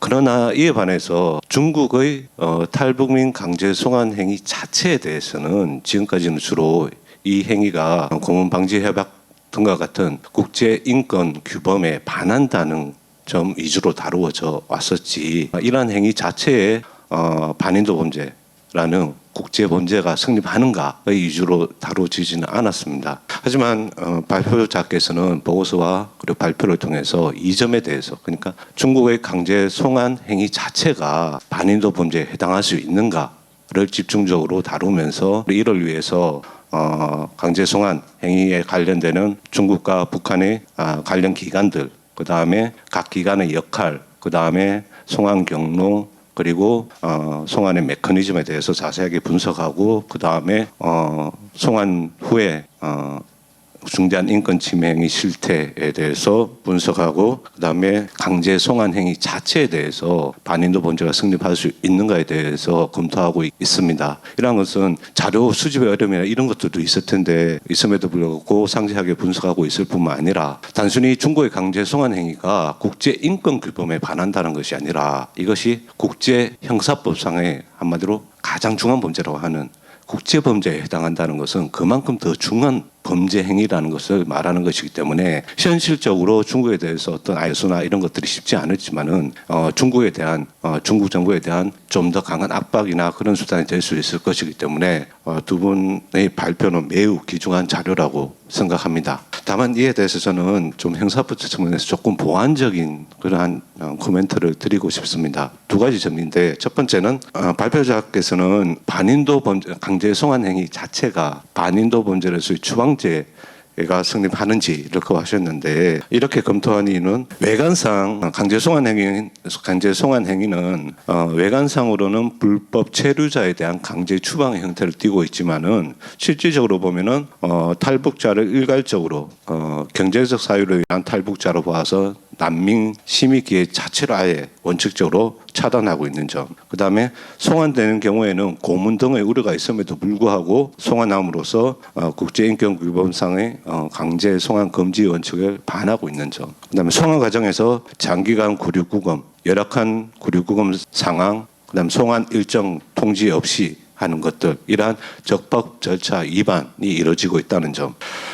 동남아 국적의 외국인들과 비교했을 때 이 중국의 강제 송환 정책은 일률적인 강제 송환이라는 점에서 다른 외국인에 비해서 차별적으로 취급하고 있다는 점, 이러한 점들을 고려해서 외관상 불법 체류자에 대한 강제 추방이지만 위법한 강제 추방이고 이것은 실질적으로 반인도 범죄로서의 어떤 추방죄에 해당한다고 하고 있습니다. 그런데 이러한 반인도 범죄 발표자들께서 범죄로서의 추방죄가 성립한다고 하는 이런 한마디로 위법한 강제 추방을 보는 이런 이유들을 보면은 이 강제 송환 행위에서는 추방죄 외에도 이른바 반인도 범죄로서의 박해죄도 검토될 여지가 있다고 보여집니다. 반인도 범죄로서의 박해죄라는 것은 민족, 인종, 종교 이런 사유에서 적법하지 않은 이러한 구별 사유를 이유로 해서 기본적 인권의 의도적이고 심각한 박탈 행위를 박해 행위라고 합니다.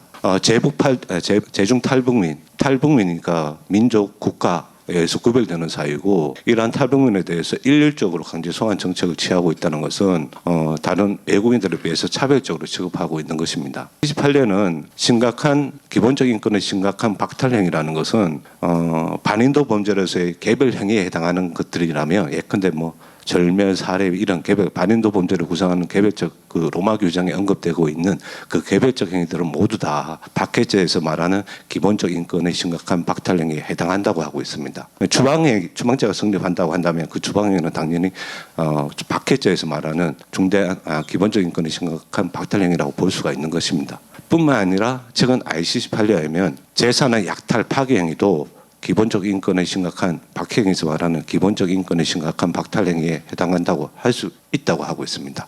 또 중국 상황에서는 탈북민 강제 송환에서 좀 더 중요하게 고려되어야 할 것이 현재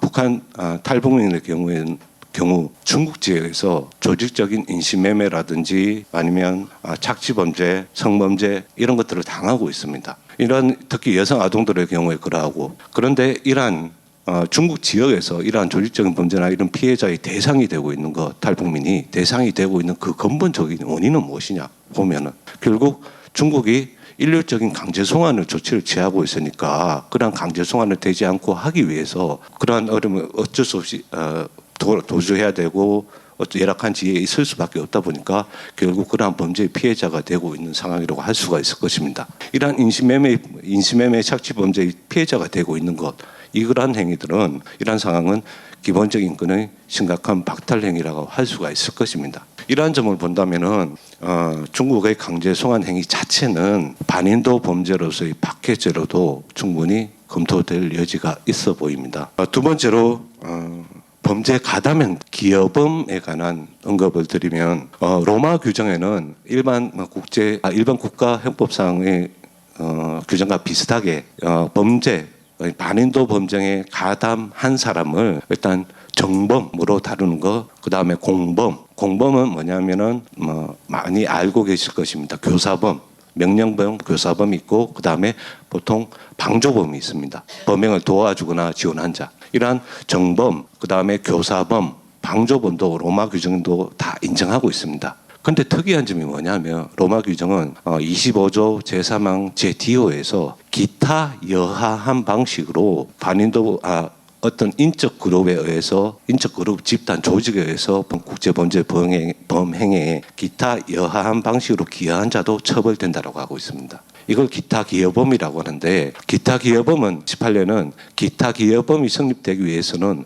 방조범에서 요구되는 어떤 기여 행위보다 좀 더 낮은 행위라도 기여범이 성립할 수 있다고 하고 있습니다. 그다음 어떤 그 주관적 구성 요건과 관련해서 기타 기여범은 두 가지 형태가 있습니다. 첫 번째는 어떤 인적 그룹 집단이 범한 범죄, 어떤 인적 그룹 집단이 그냥 어떠한 국제 범죄를 범할 수도 있다. 그것이 명시적으로 무슨 범죄인지 상관없이 어떠한 국제 범죄를 범할 수도 있다, 범할 목적을 가지고 있다는 것을 알면서도 의도적으로 기여 행위를 하면 기타 기여범이 성립한다고 하고 있고, 또 다른 형태는 어떤 인적 그룹 집단 조직이 범하려고 하는 국제 범죄를 명백히 어떤 범죄를 범하려고 하는지 인식하면서 방조범에서 요구되는 기여 행위보다 낮은 기여 행위를 한 경우에도 성립한다고 하는 기여범이 있습니다. 이 경우에 첫 번째 기여범.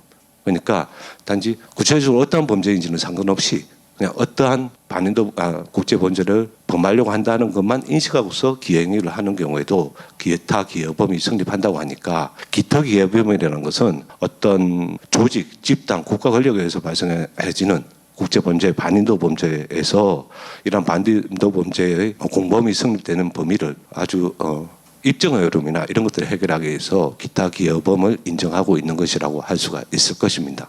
여기서 그러면 중국의 강제 송환 행위가 어떤 반인도 범죄로서의 주방 아니면 반인도 범죄로서의 박해죄와 관련해서 그때 중국의 변방 부대 아니면 공안기관 관련자들이 정범 책임이 성립하는가 말고도 기타 기여범이 성립하는가 에 있어서는 이 기타 기여범으로 본다면 그 범죄가 어떤 책임 성립 범위가 좀 더 인정 요건이 낮아진다고 할 수가 있을 것입니다. 그래서 기타 기여범 성립 여부를 검토하는 것은 중요한 의의를 가진다고 있을 것이고, 이 기타 기여범이라는 것은 또 다른 측면에서 보면 북한이 탈북민을 인계받은 후에 북한 지역에서 범해진 반인도 범죄에 대해서 북한의 중국의 관련자들이 이 범죄에 대해서 기타 기여범 책임을 질 수도 있겠지만, 그냥 중국이 범한 강제 송환 행위 자체와 관련된 주방죄 아니면 박해죄와 관련해서도 정범 책임뿐만 아니라 기타 기여범이 성립한다고 그렇게 검토할 수도 있을 것 같습니다.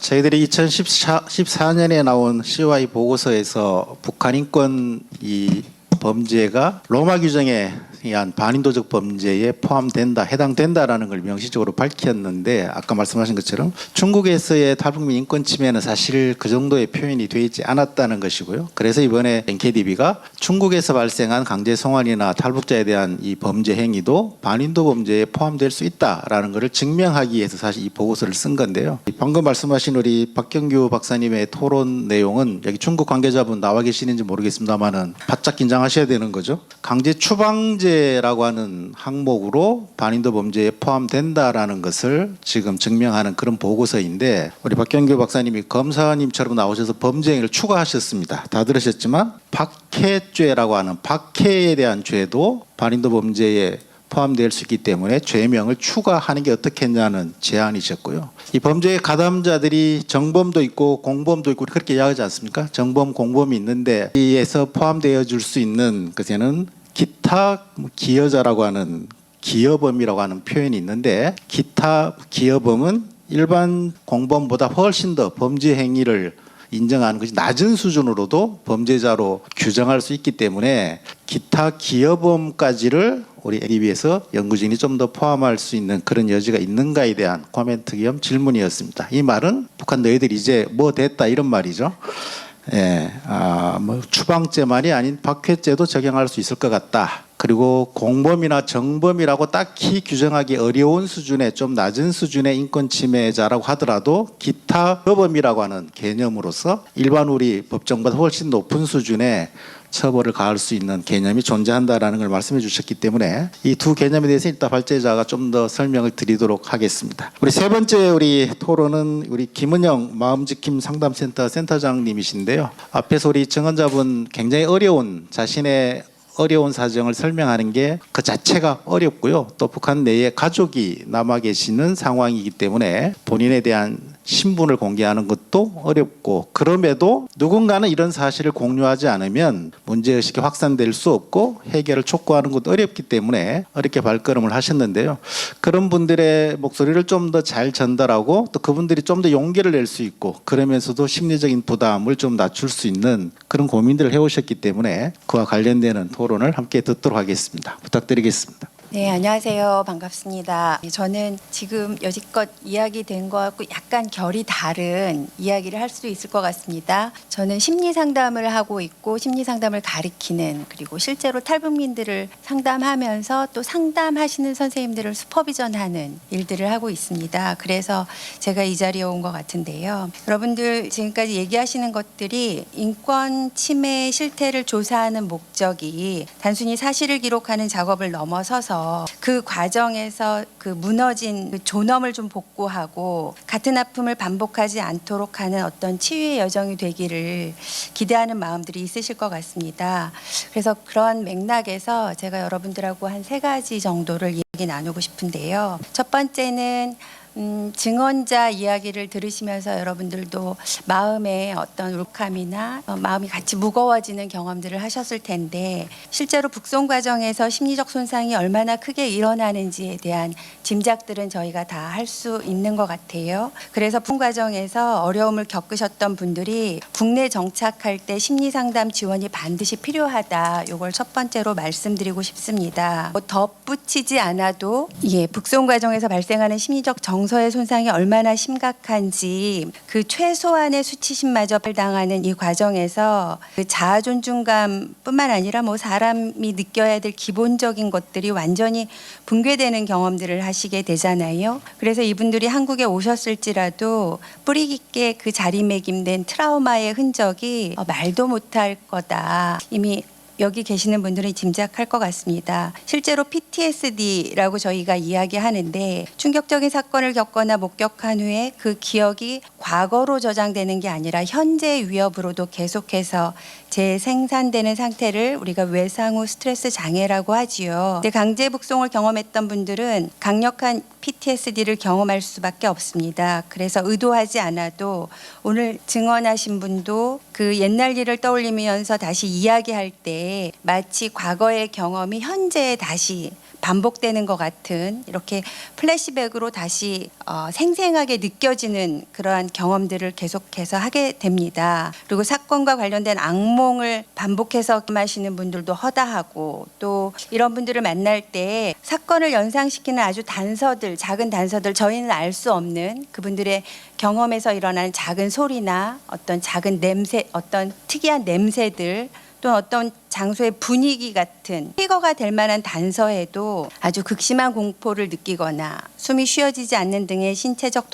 증상을 동반할 수가 있습니다. 그래서 이분들이 고통을 피하기 위해서 외상과 관련된 모든 것을 억압하거나 밀어내는 반응들을 하기도 하고, 심한 경우에 일종의 해리성 기억상실로 인해서 사건의 중요한 부분을 기억하지 못할 수도 있습니다. 이런 분들이 일상생활을 살아갈 때 늘 여전히 신체에 남아있는 긴장들로 과각성되어서 경직되어 있기도 하고, 사소한 일에도 아주 폭발적인 분노를 표한다든지 대인관계에서 어려움이 있을 수 있고, 예상되는 일상생활의 어려움들이 많기 때문에 이런 분들에게 아주 즉각적이고 전문적인 심리 지원 서비스가 지속적으로 있어야겠다라고 말씀드리는 게 첫 번째입니다. 그다음에 두 번째는 이런 인권 침해, 강제 북송 과정에서 경험했던 어려움들을 조사하실 때 상담의 병행이 꼭 필요하겠다라는 말씀을 드리고 싶습니다. 트라우마 생존자들은 과거의 끔찍한 기억을 떠올릴 때 뇌의 일부 영역이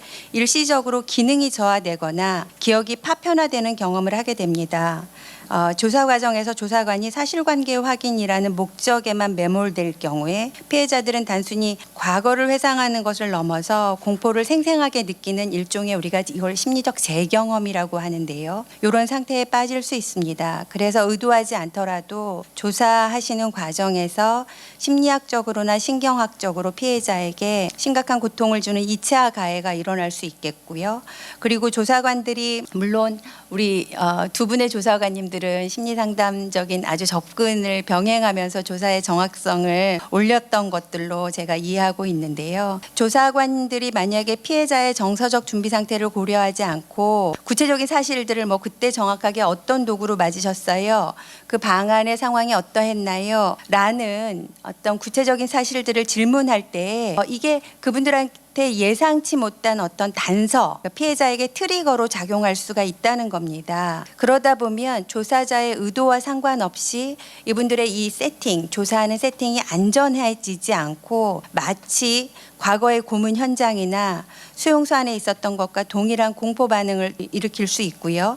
조사를 질의응답이 아닌 사건의 재현으로 인식하게 될 수 있습니다. 이렇게 감정의 어떤 재경험 상태에 빠지게 되는 피해자의 진술은 일관성을 잃게 되고 파편화되기 쉽습니다. 해마의 기능 저하로 인해서 사건의 시간적 순서가 뒤섞이거나 아주 중요한 세부 사항을 망각하게 될 수도 있고요. 결과적으로는 사실관계에만 포커싱을 하는 조사는 역설적으로 아주 핵심적인 사실을 확보하는 데 실패할 수가 있게 됩니다. 유엔 난민기구에서도 인권 침해 조사 및 난민 주입 판정 과정에서의 심리사회적 지원을 결합한 이러한 서비스, 심리사회적 지원 서비스라고 하는데 이것을 결합하는 것이 정확한 정보 수집과 피해자 보호를 위한 아주 필수적인 전문 역량으로 규정하고 있습니다. 심리적 고통이 증언의 일관성과 기억의 인출에 직접적인 영향을 미치기 때문에 조사의 시작부터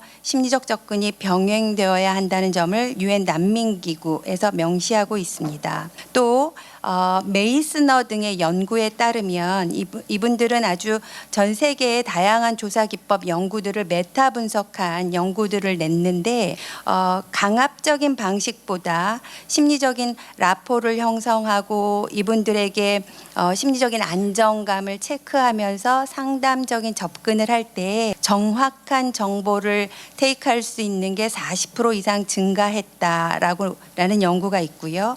그리고 홀른베르그 등의 연구에 의하면 피해자들이 불안감을 느낄 때 정보가 누락될 수 있다라는 경향을 연구 결과로 제시하고 있습니다. 결과적으로 우리 그 피해자들을 조사할 때 정보의 양을 늘리면서 정보의 정확성을 증가시키기 위해서는 조사관들이 사실관계 확인에 앞서서 피해자가 심리정서적으로 좀 안전하다 이런 것을 신경계가 느낄 수 있도록 돕는 상담적 접근을 우선해야 할 필요가 있겠다. 이를 위해서 제가 3가지 방법을 좀 생각을 해봤는데요. 첫 번째는 조사관들이 인터뷰 대상자들을 만나면서 이분들 조사관님들이 직접 그 심리상담적 접근들을 습득하는 게 첫 번째 방법이 될 수 있겠고, 그다음에 두 번째는 지금 현재 에서 수행하는 방식인데 상담자가 증언자를 상담하면서 또 조사관은 조사를 병행하는 거지요. 그럴 때 우리 신 조사관님 말씀을 들어보니까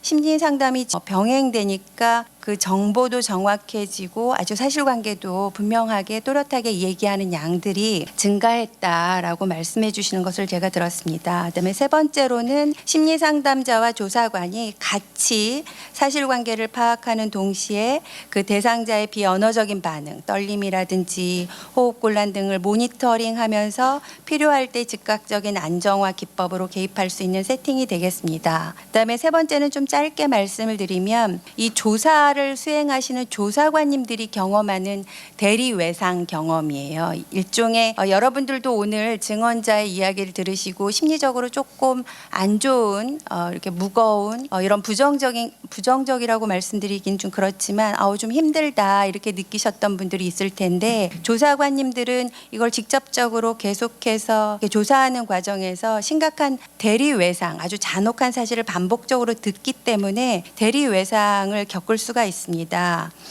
대리 외상은 뭐 밤에 잠이 안 오기도 하고 음식을 못 먹기도 하고 이런 또 인지체계의 어떤 변화를 가져올 수도 있는 그 타인의 비극적인 경험이나 잔혹한 사실을 반복적으로 접하는 과정에서 단순히 업무적인 스트레스를 넘어서서 이렇게 세상을 바라보는 틀 자체가 훼손될 수도 있는 내담자의 고통에 깊이 노출되다 보면 이렇게 심리적으로 불안정함이 전이될 수도 있는 경험을 할 수도 있다는 거고요. 또 대리 외상 내지는 공감 피로라고 하지요. 이야기를 계속 듣다 보면 정서가 좀 차단되면서 오히려 냉소적이 되거나 아주 형식적으로 사무적으로 가게 되는 경우들이 있습니다. 그래서 우리 조사관님들의 지속 가능한 조사 체계를 위해서는 이분들에게도 심리 지원 서비스가 좀 확장되는 시스템이 필수적이겠다라는 제안을 여러분 앞에 드려봅니다.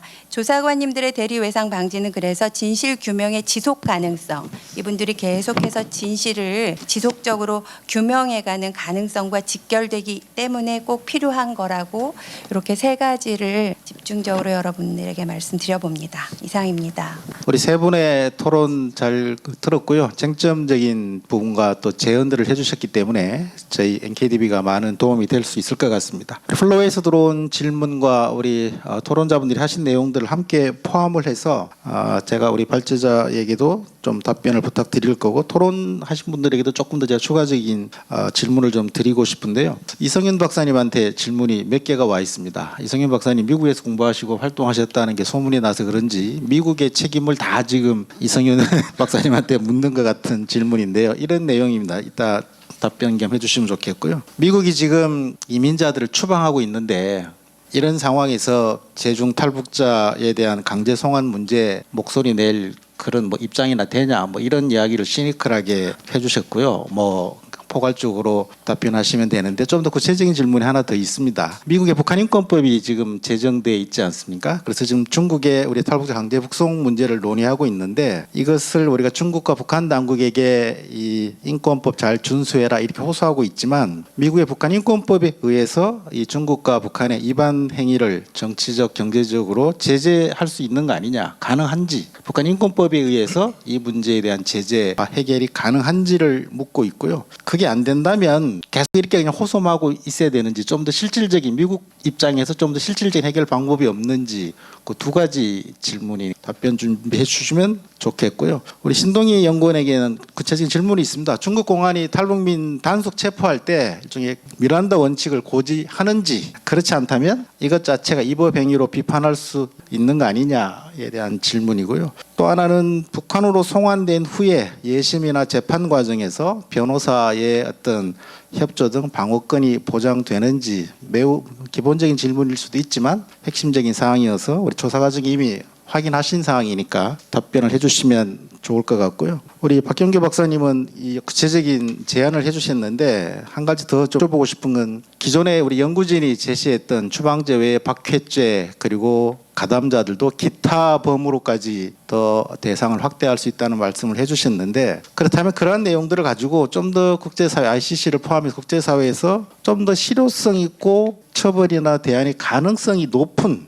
그나마 지금 우리가 모든 걸 해야 한다고 하지만 우리의 여력이 충분하지 않기 때문에 가장 실효성 있고 가장 가능성이 높은 방법은 어떤 것이 있을지를 좀 답변을 해주시면 좋을 것 같고요. 우리 이재한 연구원에게는 중국에 지금 탈북자들이 아직도 상당수 남아있고 지금도 강제 송환을 당하고 있는 상황인데 중국에 남아있는 지금 탈북민 강제 송환 대상자일 수밖에 없는 이분들에게 어떤 정보 어떤 내용을 좀 전달해주면 그 자체에 조금 더 이렇게 방어력 조금 자신에 대한 보호를 좀 더 할 수 있을까 우리가 어떤 내용을 또 어떤 방식으로 전달해 준다면 그분들에게 좀 도움이 될 수 있을까 그런 내용들을 오늘 언론도 나와 계시기 때문에 좀 의견을 주시면 좋겠고요. 우리 김은정 센터장님은 아까 여러 가지 우리 세컨드 트라우마부터 여러 가지 말씀해 주셨는데 저희 NKDB 인권단체들의 활동 원칙 중에 가장 중요한 것은 피해자 중심주의라고 저희들이 이야기를 하고 있거든요. 어떤 목적보다 피해자 관점에서 해야 하고 그런 관점을 제가 갖고 있는데요. 2003년에 설립되었지만 2005년부터 상담팀을 구성해서 상담사들이 인권조사에 참여하고 또 참여하신 분들의 심리적인 트라우마나 고문 피해에 대한 지원 활동을 지금까지 계속 하고 있습니다. 그래서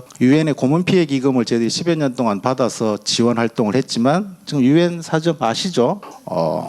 올해 처음으로 예산이 없어져서 지금 난감한 상황에 처해져 있는데요. 이건 유엔이나 저희 같은 NKDB 같은 상담사를 두고 있는 인권단체의 역할로서는 한계가 있기 때문에 방금 말씀하신 그런 문제의식을 우리 정부나 공공기관이 지원하고 좀 함께할 수 있는 대안들은 없을지 그런 부분에 대한 답을 주시면 좋을 것 같습니다. I hope with the monumental document is that beyond China and collusion have been committing against humanity, in particular with this particular case.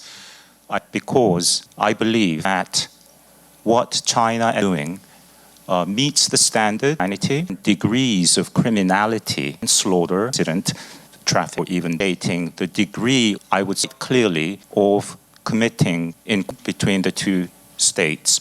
China's story must be told, it must be disseminated widely. We have seen the reports on human rights in North, notable 14, with the publication of 19 names committed by the level of a state that has no parallel in the contemporary world. That report also made the is guilty of a policy of deprivation. 303-page report. Violation related to life, pages 144 to 208, are shocking us, having lived in free societies, to eyes with force of person and so on. We all know what it's like to be hungry by choice or circumstance. To particular crime perpetuated over the decades in China, convincing allegation, it's to be told, complements powerfully other human rights violation by the. It is obviously this report widely. I have participated in hearings, testimonies in the Foreign Committee, calling for a specific translation. There was none until Obama burst into law in 2016, an entire on human rights. The problem is the political will to enforce these laws. They've always been lacking. What President Trump has been doing is to humbly beseech you to distinguish between degrees of criminality that go on in Minnesota or places, the Georgia Hyundai plant, for example, last September, between those offenses and what has been going on over. Thank you. 예, 미국의 입장이 좀 답답하죠. 저희들이 중국, 북한 인권 문제 제기하면서 서울에서 발표하고 나면 응당 워싱턴에 가서 미국 당국에게 호소를 했습니다. 왜냐하면 적어도 중국을 또 북한을 손목이라도 비틀어 줄 수 있는 힘은 워싱턴에 있다고 생각해 왔기 때문이죠. 물론 유럽의 EU 국가들에게도 많은 부탁을 했지만 그렇게 해왔던 패턴인데요. 지금은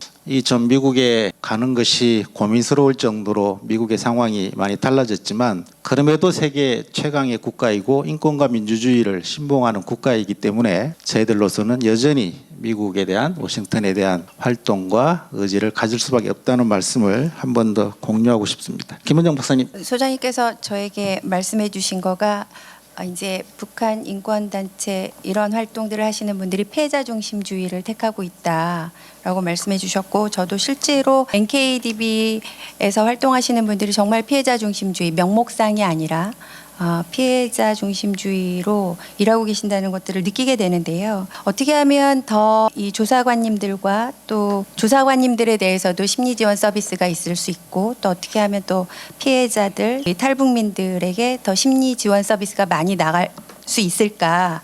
이런 대안을 저보고 지금 찾아보라고 얘기하시는 거잖아요. 제가 아는 거, 생각하는 거를 말씀드리러 왔다가 숙제를 떠안고 가는 기분이 됐습니다. 학자로서 아마 제가 이런 연구들을 더 많이 해야 되겠죠. 우선은 탈북민들에게 심리지원 서비스가 있었을 경우에 어떤 구체적인 아웃풋들이 있는지 연구들을 더 해야 되는 게 저희의 몫일 것 같고요. 또 하나는 학자로서 이제 저의 입장이 그렇다면 또 이 북한 인권과 관련해서 활동하시는 분들에게 제가 제 생각을 좀 말씀드리면 디브리핑이라는 게 있습니다. 우리가 증언자 이야기를 들을 때에도 말씀을 삼키지 마시고 아우 그 얘기 들으니까 참 힘들더라 라는 이야기들을 그냥 우리가 먼저 내뱉는 거예요. 활동가 분들도 계시고 단체에 계시는 분들도 있을 텐데 조사관들 뿐만 아니라 이 단체의 분위기가 그 얘기가 참 어렵더라 이렇게 좀 우리가 스스로 내뱉으면서 우리 몸에 쌓이는 긴장들을 좀 내뱉는 풀어내는 그러한 것들이 우리 문화적으로 자리매김되면 우리를 찾아와서 만나는 탈북민들도 알게 모르게 분위기상에서 느껴지는 안전감까지 좀 확장 확장될 수 있을 거라고 제안드려 봅니다. 네, 고맙습니다. 앞으로도 계속 함께 해주시겠다는 말씀으로 저희들이 이해하고 있습니다. 예, 박경규 박사님 부탁드리겠습니다. 북한에서의 반인도 범죄하고 중국에서의 반인도 범죄와 관련해서는 ICC와 관련해서는 ICC를 통한 어떤 처리와 관련해서는 현실적으로 되게 어려운 점이 있습니다. 뭐냐면은 일단 북한하고 중국 둘 다 로마 규정 당사국이 아니기 때문에 로마 규정 당사국이 아닌 경우에 있어서 그런 지역에서 발생하는 반인도 범죄에 대해서 ICC가 관할권을 가질 수 있는 유일한 요건이 뭐냐면 유엔이 제소하는 경우입니다. 유엔이 제소하기 위해서는 유엔 안보리에 만장일치 결의가 있어야 되고요. 그런데 사실상 중국과 북한과 관련해서는 반인도 범죄와 관련해서는 유엔 안보리에 의한 만장일치에 의한 그것을 이루어지기가 어렵다 보니까 현실적으로 ICC가 관할권을 가지는 로마 조약 당사국이고 그리고 관할권을 가지는 국가에서의 반인도 범죄라면 진짜 수사를 개시하지 않는다고 하더라도 아니면 제소되기만 해도 뭐냐면 이른바 적극적 보충성 원칙이라고 해서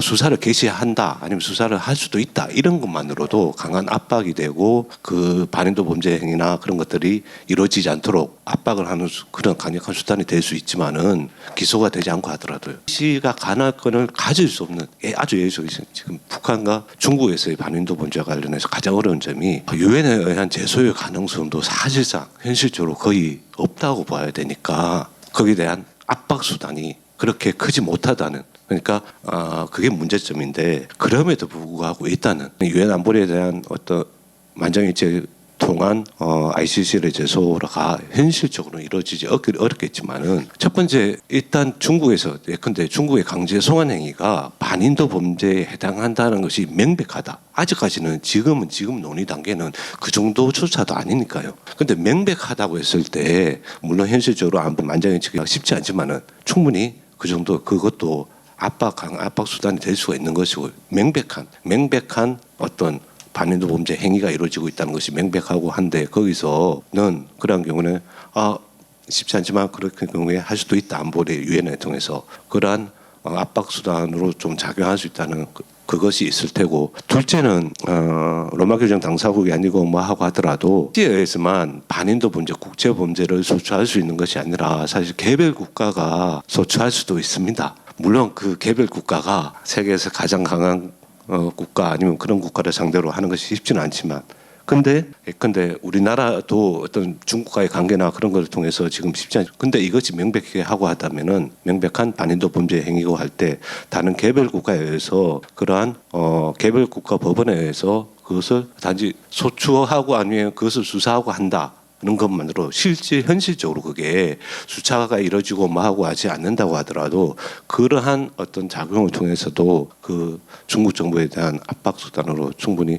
될 수 있을 것인데 근데 이렇게라도 되려고 한다면 최소한 먼저 그 전 단계가 중국에서 강제 송환 행위가 반인도 범죄에 해당한다는 것이 거의 명백할 수 있을 정도가 되어야지만이 이러한 조치를 취하고 할 수가 있을 것이기 때문에 그러한 의미에서 두 번의 그것이 중요하다고 생각됩니다. 중국이 안보리 상임이사국의 위치에 있기 때문에 안보리를 통과하는 게 쉽지 않다. 그런 말씀이셨지만 그 누구도 부인할 수 없는 수준의 명명백백한 증거와 자료들이 축적되면 그것도 중국을 넘어설 수 있지 않을까라는 그런 기대 섞인 토론으로 이해하겠습니다. 시간이 좀 저희들이 쫓기고 있어서요. 두 분 발제자에게는 짧게 시간을 써주시면 좋겠습니다. 답변 바로 드리겠습니다. 첫 번째 질문에 미란다 원칙 고지된 채로 단속 체포당하냐였는데 저희가 수집한 심층 면접 결과에서는 그런 고지를 받았다는 증언이 없었습니다. 실제로 그런데 중국의 행정강제법에 따르면 고지를 해야 한다는 의무가 분명히 있습니다. 그럼에도 불구하고 공안기관은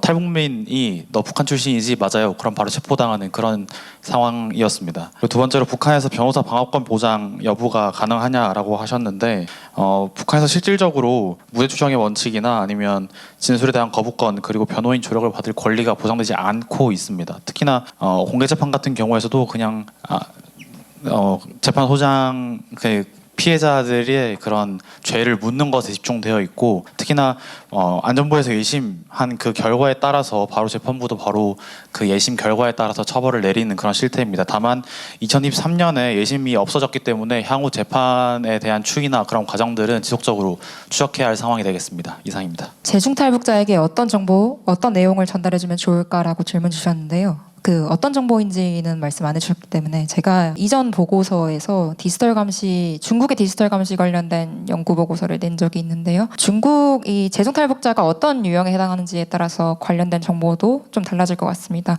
뭐 예를 들어서 재중탈북자가 중국에서 계속 체류하기를 희망하는 것인지 아니면 북한으로 돌아가고 싶으신 건지 아니면 남한으로 오시고 싶으신 건지에 따라 다르겠지만 적어도 어떤 유형에 속하는지는 모르겠지만 그분들에게 최소한 선택을 할 수 있는 정보는 좀 드릴 수 있을 것 같다라는 저희가 이전 연구에서 공안기관이 재중탈북자의 생체 정보, 개인 정보를 등록시켜서 동태 관리하는 문제를 다뤘었습니다. 그래서 최소한 내가 빨리 뭐 남한으로 오고 싶다라고 했을 때는 동태 관리 대상에 속하지 않도록 빨리 남한행 준비를 서두른다든지 아니면 중국에서 그냥 체류를 하겠다. 왜냐하면 남아있는 자식들 때문에 내가 계속 체류를 하겠다라고 했을 때는 그냥 중국의 현지 인구 관리 시스템 속에서 관리를 당하는 걸 정말 희망하시는 분들도 있긴 하거든요. 그래서 그런 경우에는 생체 정보랑 개인 정보 등록하고 물론 이런 경우에도 북한으로 강제 송환될 우려는 여전합니다만 어쨌든 본인이 어디로 가고 싶은지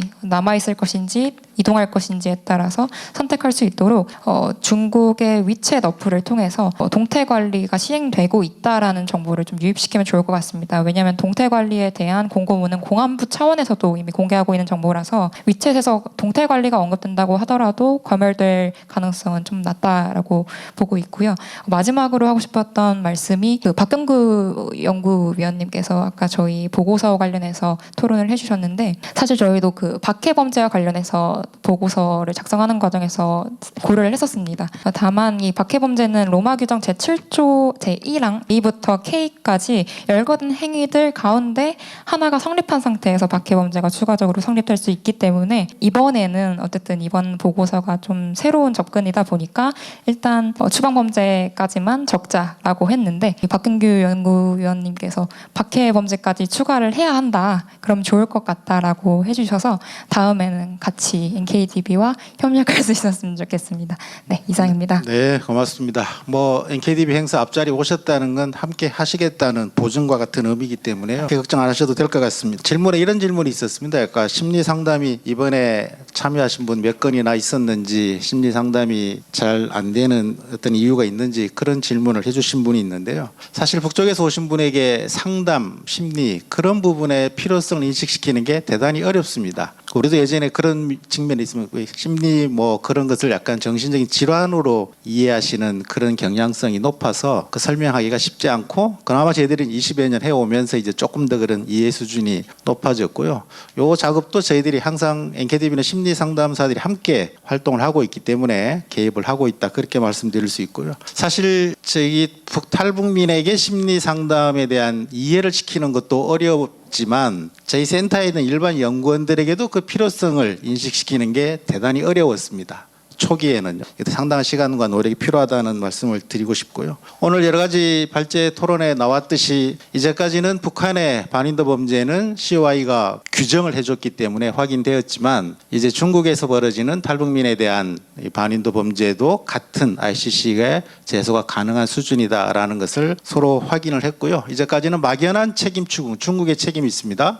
북한의 책임이 있으니까 개선해라고 했지만 이제부터는 중국의 특정 기관, 그 기관이 어떤 직위를 갖고 있는 자리 그리고 특정인 대상자들을 특정해서 NKDB가 도시예를 만들고 있기 때문에요. 지금은 중국이 큰 이세를 벌이고 있지만 저희들이 하는 기록은 영원히 사라지지 않을 것이기 때문에 그 기록의 힘을 여러분들하고 함께 믿고 개개인에 대한 기관에 대한 책임성을 묻는 것에 앞으로 함께 해주실 것이라고 믿고 오늘 이 저희들 세미나는 마치고요. 폐회는 우리 사회자에게 다시 넘기겠습니다. 고맙습니다. 네, 종합토론 긴 시간 수고해 주신 토론자분들과 좌장님께 다시 한번 큰 박수 부탁드립니다.